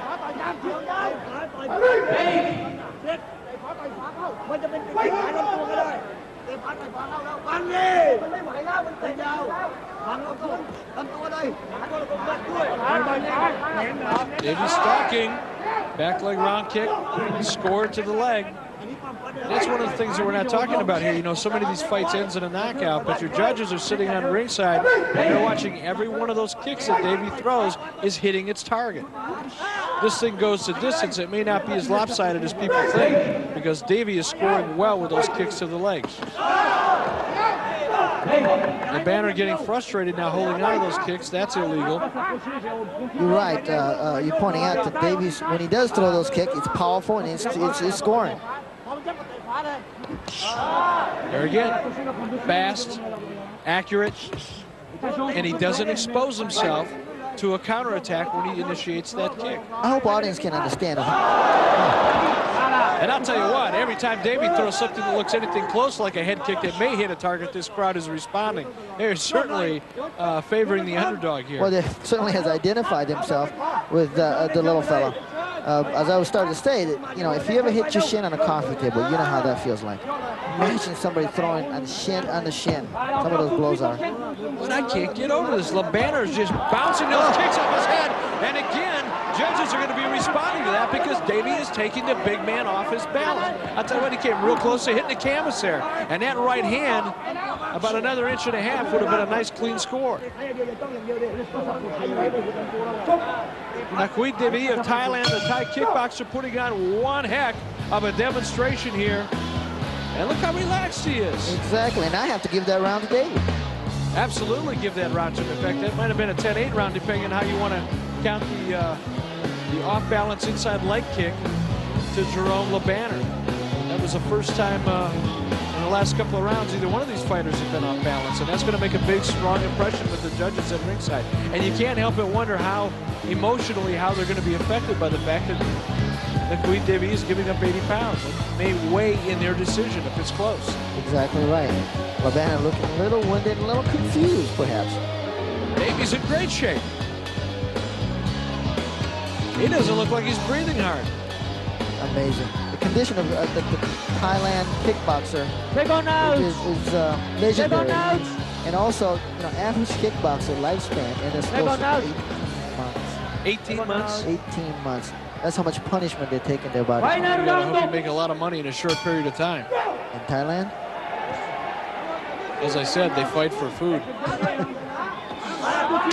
Oh. LeBanner, you know, I think LeBanner is a little bit concerned about point totals here. He's turning it on. Look at that.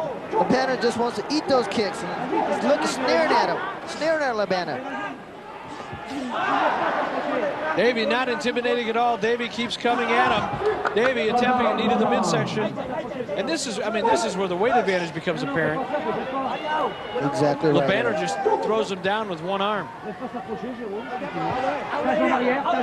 One mistake, LeBanner, you're going to be looking at the lights. Davey, on the other hand, if he doesn't keep those hands up where they are, he's going to be getting kicked into the third row. Yeah, that was dangerous there.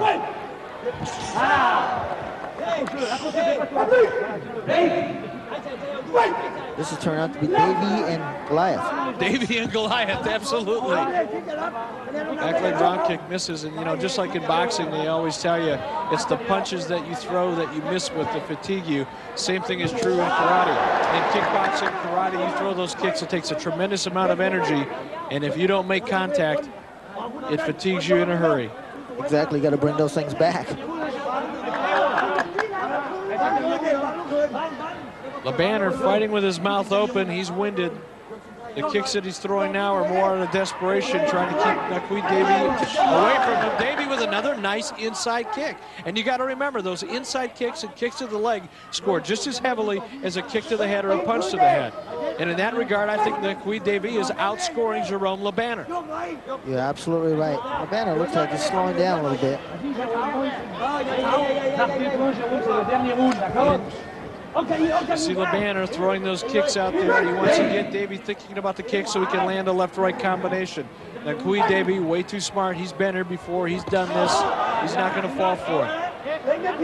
Well, in this fourth round, it looked like Davey has neutralized the 80-pound difference. He's not, oh, there you see that side kick. You know, about 4 more well-placed side kicks like that in Davies' history. That one hit him right in the chest. Davies still keeping his hands way around his cheekbone. I don't understand why LeBanner's not snapping those kicks back. He started out doing it. He's starting to get a little sloppy. His fatigue is starting to get in question here. A little frustration. Although that was a pretty good sharp one, too. Nice left-right combination there by Jerome LeBanner of France.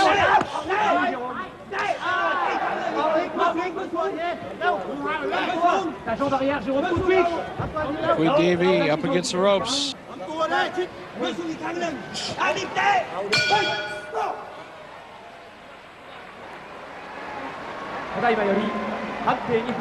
this one's going to be interesting. Look at the size difference there. You see it. This fight is over. It's in the hands of the judges now. What do you do? Now, Quick Davy, he really didn't take too much abuse. He scored some quick, fast, clean, very effective shots to the legs. He's got to score highly there. Jerome LeBanner opened things up pretty well with some left-right, some 1-2s, and yeah, we know you're flexible, but I don't care how flexible you are. You could take that shorter, smaller guy out, Jerome. You got to be feeling a little frustrated. Well, in defense of Banner, I think this was a real kickboxer here with Davy.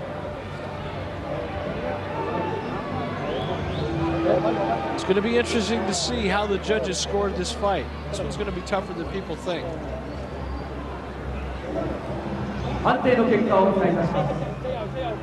And look at Nakuy Davy, he's as relaxed as he was when he started. 58-48.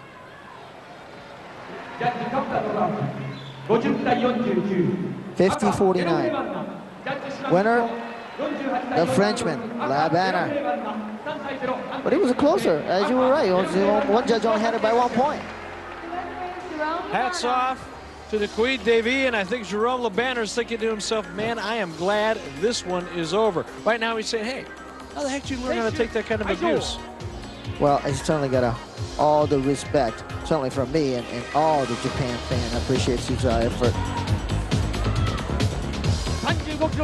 More kickboxing action coming your way, including the main event. Kimo facing Masatake Satake of Japan. We'll have that and a whole lot more for you, including Peter Eggs here on K1.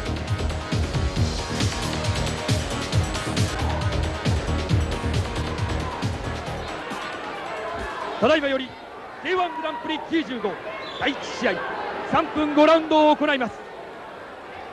青コーナーよりカークウッド・ウォーカー選手の入場です。 From the blue corner, Kirkwood Walker. Kirkwood Fire Walker from England.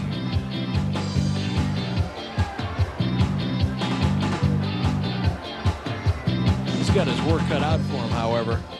Well, he's a WKA World Muay Thai champion, but here's his chance to make a name for himself. You know, he's got 38 fights and 32 wins. Although his losses came early in his career, and he's currently ranked #1 in the world in the cruiserweight division.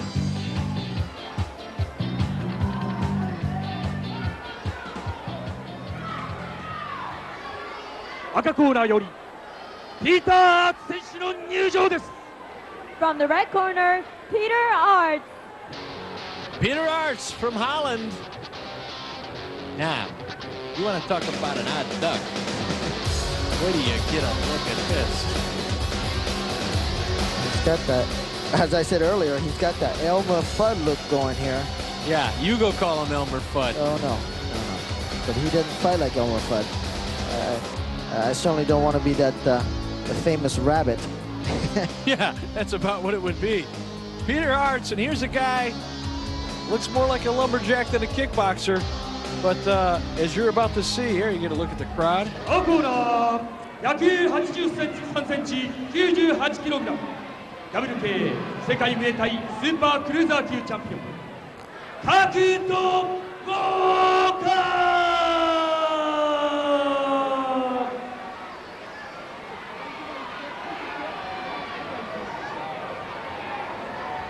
ー赤コーナー野球92センチ 99.2kg 相手 BF 世界ヘビー級チャンピオン K1 グランプリ94優勝ピーター・アーチ You know, Eric, Peter Arts, he's so confident in winning that tournament last year and bought himself a brand new BMW. He says he's going to win this one and buy himself a new house. Yeah, well, we'll see. He's got a lot of tough competition, including the guy that he saw fit to come up and congratulate earlier on, talking, of course, about the man from South Africa, Mike Bernardo. But I got to tell you, when you look at Peter Arts, I mean, physically, you're looking at a guy here that he's just not impressive to look at. He looks like he's not in bad shape, but he certainly doesn't represent physically, at least what, in most people's minds would be a fighter's physique. Well, don't let you look for you. He's deceptively powerful. He lacks little emotion, but he's like a machine, all business in the ring. Look at that. Going for the legs. He's real smart when he fights in the ring. He sets up his techniques.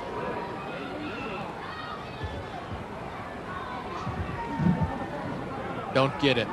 Absolutely don't understand the kicking style. Nice back reverse side kick there by Peter Arts. Follows it up with a right hand. And that's one of the things that will define a successful fighter in K1, is they know how to use their hands and their kicks equally well. Once again, Walker point was that left hand, which is not what you want to be doing against Peter Arts. Ready? Go! Put yourself in the ring with him, Sonny. How would you fight Peter Arts? Well, Peter Arts, I mean, first of all, you need to be conditioned. And you know what? You need to move on him. If he has a weakness, it's a little bit lack of speed. I will move and stick and try to use that front kick or side kick and let him come in and try to drop that right hand on his chin. Walker, on the other hand, looks very tentative. I think the more you press the action with Walker, the more you're going to take his offense away from him, the more he's going to be frustrated and make mistakes. He's not using his hands very well. He's dropping his hands a lot on the inside. You know, Holland, Dutch fighters, they've been just kind of dominating this new sports or revived sports of K1 kickboxing. And England's are not exactly known as a hotbed of kickboxers. Great crumpets and tea, on the other hand. Keep going on. Break, break. I'm into crumpets and tea, but... Ready? Go!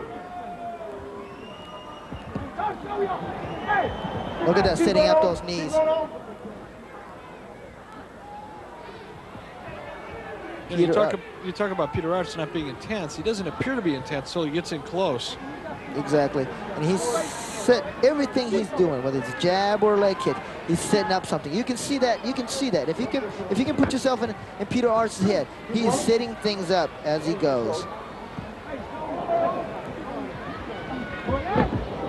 Peter Arts on the receiving end of a right hand from the Fire Walker. Walker's spending a lot more time backing up than he is moving forward. He's got to get some offense going. There you saw a kick. Now that one was clearly on the forearm, even though the crowd responded to it. Really didn't do any damage, just had a tendency to throw Kirkwood Fire Walker off balance just a little bit.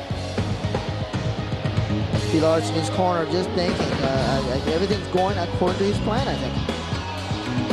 Great action so far, K1 Grand Prix, whether it's kickboxing, karate, taekwondo, kung fu, muay thai, it's all here, it's all coming to you on pay-per-view. I'm Eric Bischoff along with Sonny Ono. Glad that you could be with us. We've got a lot of great action still to come. In fact, USA's Ultimate Fight competitor Kimo stepping into the ring with Japan's Masatake Satake. We'll be talking more about that in just a little while, but right now we are in the midst of a battle between Peter Arts of Holland and Kirkwood the Fire Walker. And Peter Arts heavily favored going into this contest only because he's been here before and established himself. Kirkwood the Fire Walker, on the other hand, isn't doing anything to change anybody's opinion because he's backing up a lot. He's fighting a defensive fight, and so far all the offense has been in Peter Arts' corner. Look like his corner is not exactly efficiency of Peter Arts' corner. A little slow to get out of the ring, which could cost you points if you're not careful. Low kick there. They Call it accidental low kick. They're not taking a point away. They're calling a caution. The referee is telling the telling the judges that it was a little caution. I knew that. I know you've been around to Japan many times. No, I didn't know that. I'm glad you're here to interpret for me. Well, I know you're an expert in Japanese in a sushi bar. Absolutely. I'm fluent in a sushi bar. Nice back leg round kick right into the ribs there by Kirkwood Firewalker. That was the first effective kick he's thrown so far in the fight. He is more. See, Kirkwood Fire is everything, any offense he's throwing is almost retaliatory. He gets hit and he just kind of said, oh, I got to fight back. On the other hand, every time he initiates offense, he's fairly effective. He's just got to do it more often. Exactly right. He's about 90% defensive, 10% offensive. He's got to change the balance of tactics here. Devastating leg kick here. Oh, nice right hand by Kirkwood the Firewalker. That one woke up Peter Arts. Kirkwood Walker needs to do a little bit more of that, but he's not doing it unless he's being pushed into it. And I think, in order for Walker to win, he can't be in that corner. Walker's got to kind of, again, drops his hands, throws a kick. Makes me nervous every time I see that happen. But Kirkwood's, he should be circling either to his left or his right, but get the heck out of that corner because that's where Peter Arch likes to have you. You're like, oh, nice jump back spin kick right to the midsection. Nice, technically executed kick by Peter Arch. That was one of the prettiest kicks I've seen all night. Setting up the knee. Kick to the back of the thigh, and that stings. Oh, man. Very dangerous.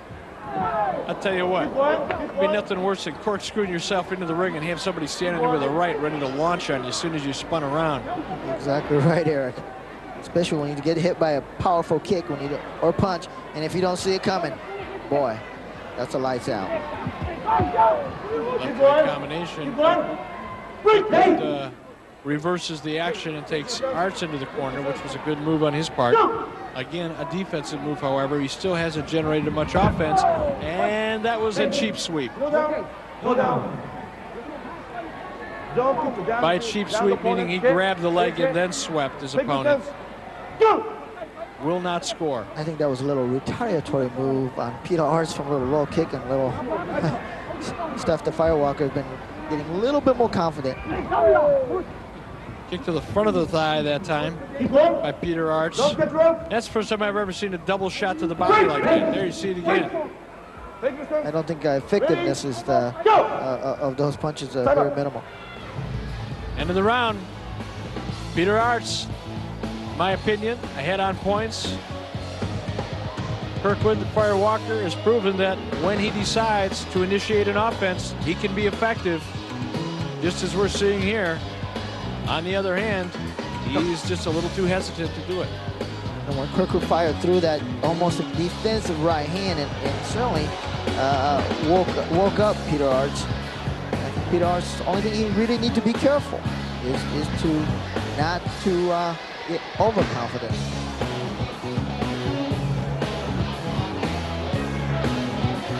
I wonder what's going through his mind right about now. I'd like to know what's going through the mind of Kimo as he prepares for the next match, facing Japan's Masatake Satake, man who's quickly becoming a matinee idol here in Japan. Exactly right. We'll talk about that a little bit more.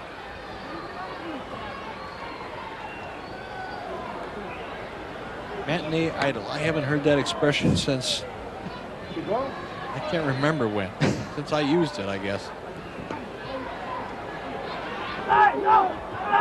Using his hands, using his legs. Now he's really turning up the heat. And a couple of nice knee shots there on the inside. Left, right, knee combination. Left again to the head. Trying to open up Kirkwood Firewalker. Trying to make an opening so he can slip that knee in there. Going after the legs. There comes the knee.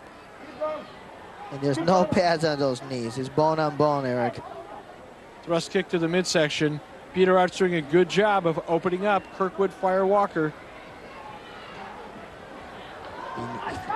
Oh, Kirkwood Firewalker need to get out of that corner. He's just, Back leg round kick right on the chin. He's got Firewalker staggered. That round kick staggered Firewalker. Firewalker coming up the ropes with the left hook. Oh, and its arch goes down. That was a slip. No score. Actually, it was a leg grab.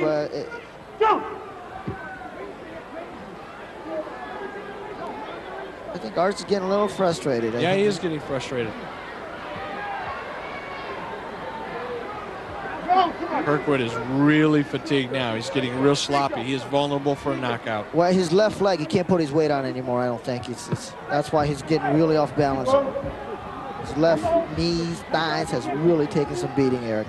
Yeah, that'll, you know, that's half your arsenal there. You see a couple half-fainted attempts at some inside knee work there by Kirkwood Firewalker, but they didn't land. And now he's taking some abuse. Now, it looks to me like Peter Arch is actually leaning back when he's kicking. Oh, there you see a kick to the knee, and down goes Kirkwood Firewalker. I doubt he's going to get up. I don't think he wants to. No, he does not want to get He up. spit out his mouthpiece at the count of 8 or 9, and that shot to the leg, boy, they really take their toll, and you got a perfect look at why those leg kicks are so effective. Boy, these guys from Holland are just something else here. They are tough. They are unorthodox.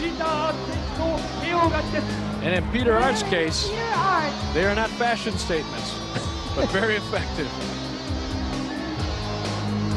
Now let's talk about the next one coming up. Masatake Satake, a man who is very popular here in Japan, not only because he probably holds, 4 different world titles in different organizations, but also because he's made the transition into the world of entertainment and commercial endorsements.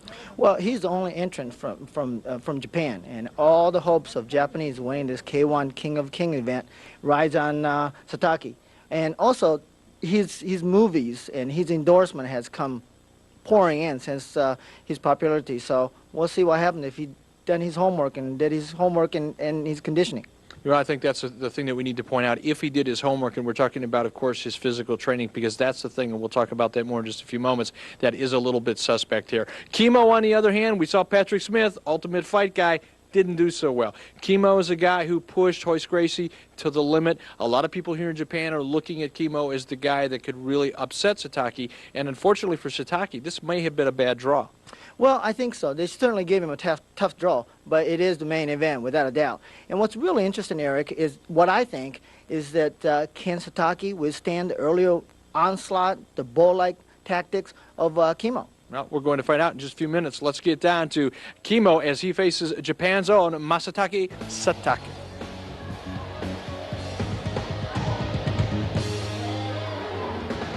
ただいまより K1 グランプリ95ファイナル第8試合3分5ラウンドを行います。青コーナーよりキモ選手の入場です。 From the blue corner, Chemo. And certainly ever since we arrived in Tokyo, the press spending a lot of time with Chemo, and he has a cross to bear, and it's not only the press.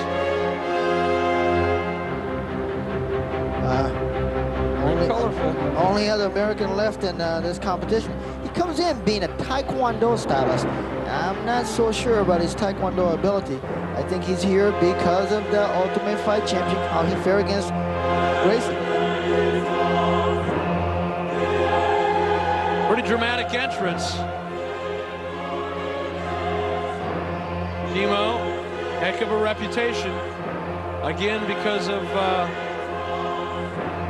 the fact that he gave Hoist Gracie such a tremendous fight in the Ultimate Fight Challenge. And this is a real mind game in this corner. Chemo, a very religious individual. You'll see in just a few minutes here, he bears a cross tattooed in his back.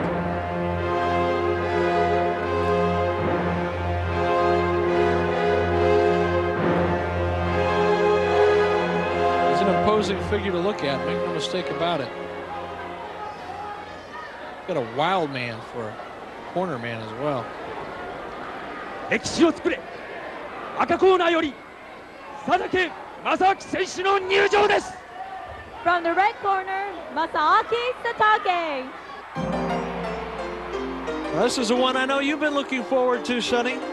Exactly right, Eric. He's got all our countrymen's hope riding on this Japanese a star. And you got to remember, he is a karate man, and so we have tendency to have a little bit more like him since the karate comes from Okinawa in Japan, of course. And he has won just about everything there is to win and need to win in karate world. He's got his work cut out for him. Now, Kimo, very tough individual, mentally very disciplined, very aggressive. 開幕戦ファイナル、命に刻んでください。青コーナー、186センチ、114.5キログラム、第3回アルティメット大会出場、キモ。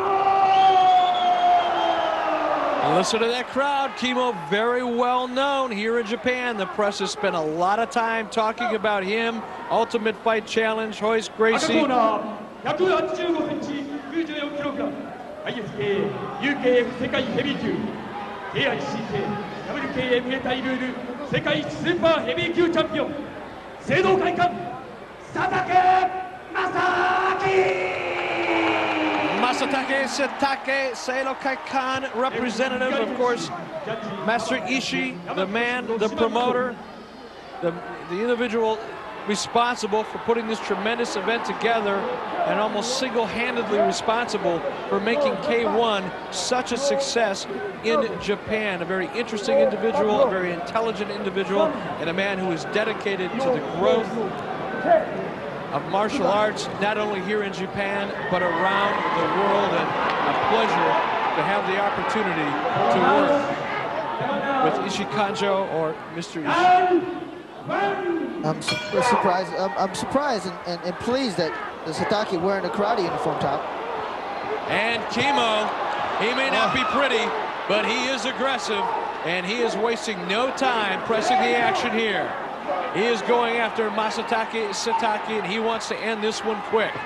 He may be a Taekwondo stylist, but so far I haven't seen any indication of it. I haven't seen a kick yet, and he's throwing punches like something I saw at a cheap bar one time on the wrong side of Detroit. Oh, wow, Eric.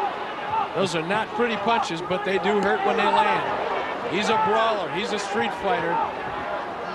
And he's a headbutter. You're not careful. Whoa!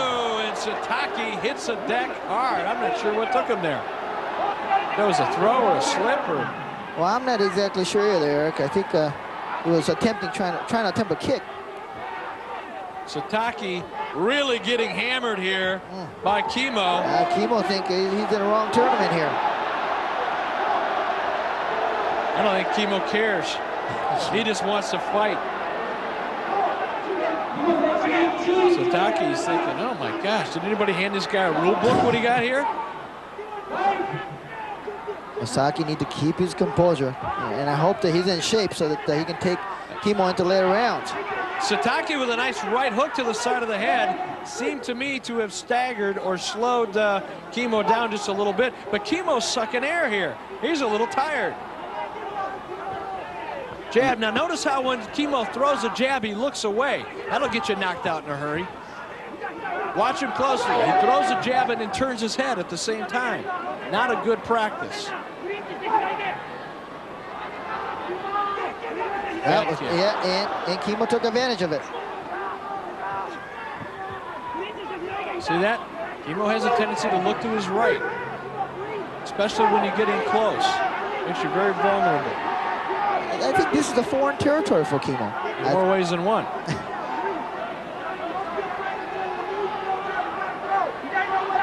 Satake very patient here. He's looking for a mistake.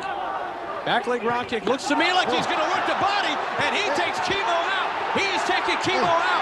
Back leg round kick to the midsection. Knocked the wind out of Kimo. He followed it up with a knee. Kimo has turned his back on his opponent. And that'll get you nowhere but trouble. Kimo's in trouble here. He ate a couple of knees to the head. Well, I'll tell you what he ate. He ate a back leg round kick to the midsection. It took the wind out of him, and he goes down. Kimo is down. Back leg round kick to the head, right on the chin. Kimo is eating canvas. Kimo all the press, all the hype, all the gaga in the corner by the trainer, and all of a sudden this thing has turned tide quickly. If Satake wasn't hero before, he will be now. And it looks to me like Kimo has been saved by the bell. Let's take another look. These are the opening moments. Kimo pressing the action all over Satake. Satake not sure what to make of this guy. Kimo wanted to hip toss him into the 4th row. But as the fight progressed, it was Satake, and there you saw it earlier on. That one hit the floating ribs. Watch these knees. And we didn't get a good look in the replay. There it is. It was that knee, I think.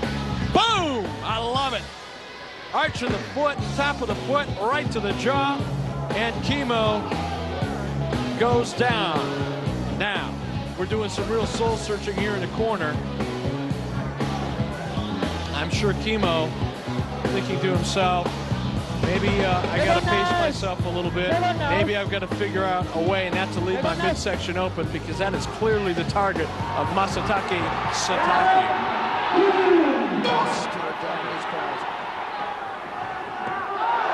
And Kimo starts out the 2nd round the way he started out the 1st, which is pressing the action, trying to maul his opponent, but he is tired. He's holding on to the rope. That's the first sign that your opponent is fatigued. When you need to hold on to something to stand up and keep your balance, you're in serious trouble.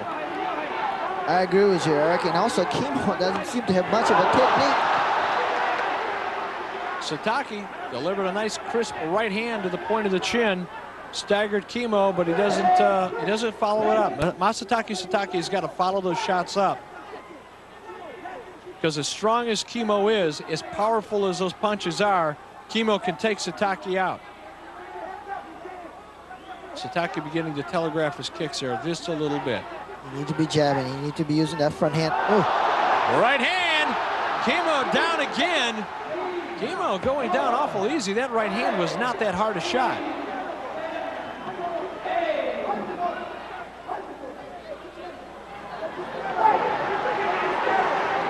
That was not that hard a shot, but it put Kimo down. And Kimo, I'll tell you what, hats off to him. Every time he gets in trouble, he comes back strong. But I think he's winded. I think you're right, Eric. If I was Satake, I'd cover up. I'd let myself go back to the corner, and I'd let Kimo flail away for about 45 seconds, and then I'd unleash an offensive barrage in his midsection, and I think it'd be over with. I think Kimo's vulnerable. I listened to the 14,000 plus Japanese audience just yelling Satake. Look at him. Look at it. You saw Kimo stop, take that deep breath. He's winded. He is not in condition for this style of a fight. Oh, and a right hand. This one didn't seem to have much effect. Absolutely, you were right. Absolutely right. Earlier, he does duck his head, turn his head away when he jabs with the front hand. Kimo with a looping left hook. Round kick to the body. A round kick to the body puts Kimo down. Kimo's sucking air. Looked like that was a well-placed kick. Looked like caught him in that floating rib cage down there. Took the wind right out of Kimo, and Kimo sounds more like a human vacuum cleaner right now as he is sucking wind.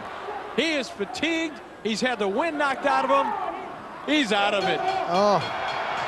So much for Kimo. Masatake Satake with clearly an upset victory here over Kimo. All the reputation, all of the hype has all turned into a very satisfying victory for Japan's own Masatake Satake. And something tells me there's a new TV commercial in his future. Oh, yeah.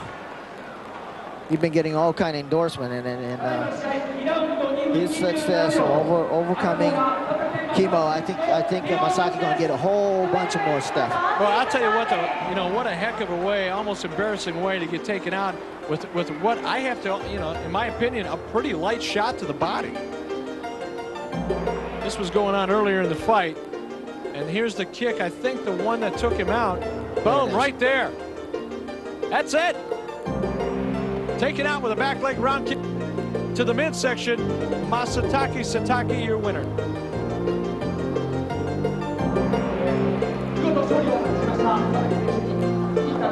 That's it for Kimo. I want to thank all of you for joining us for K1 Global Heat, and we are looking forward to coming to you again as Kimo heads out a loser. Masataka Satake, your winner. K1 Grand Prix from the Budokan.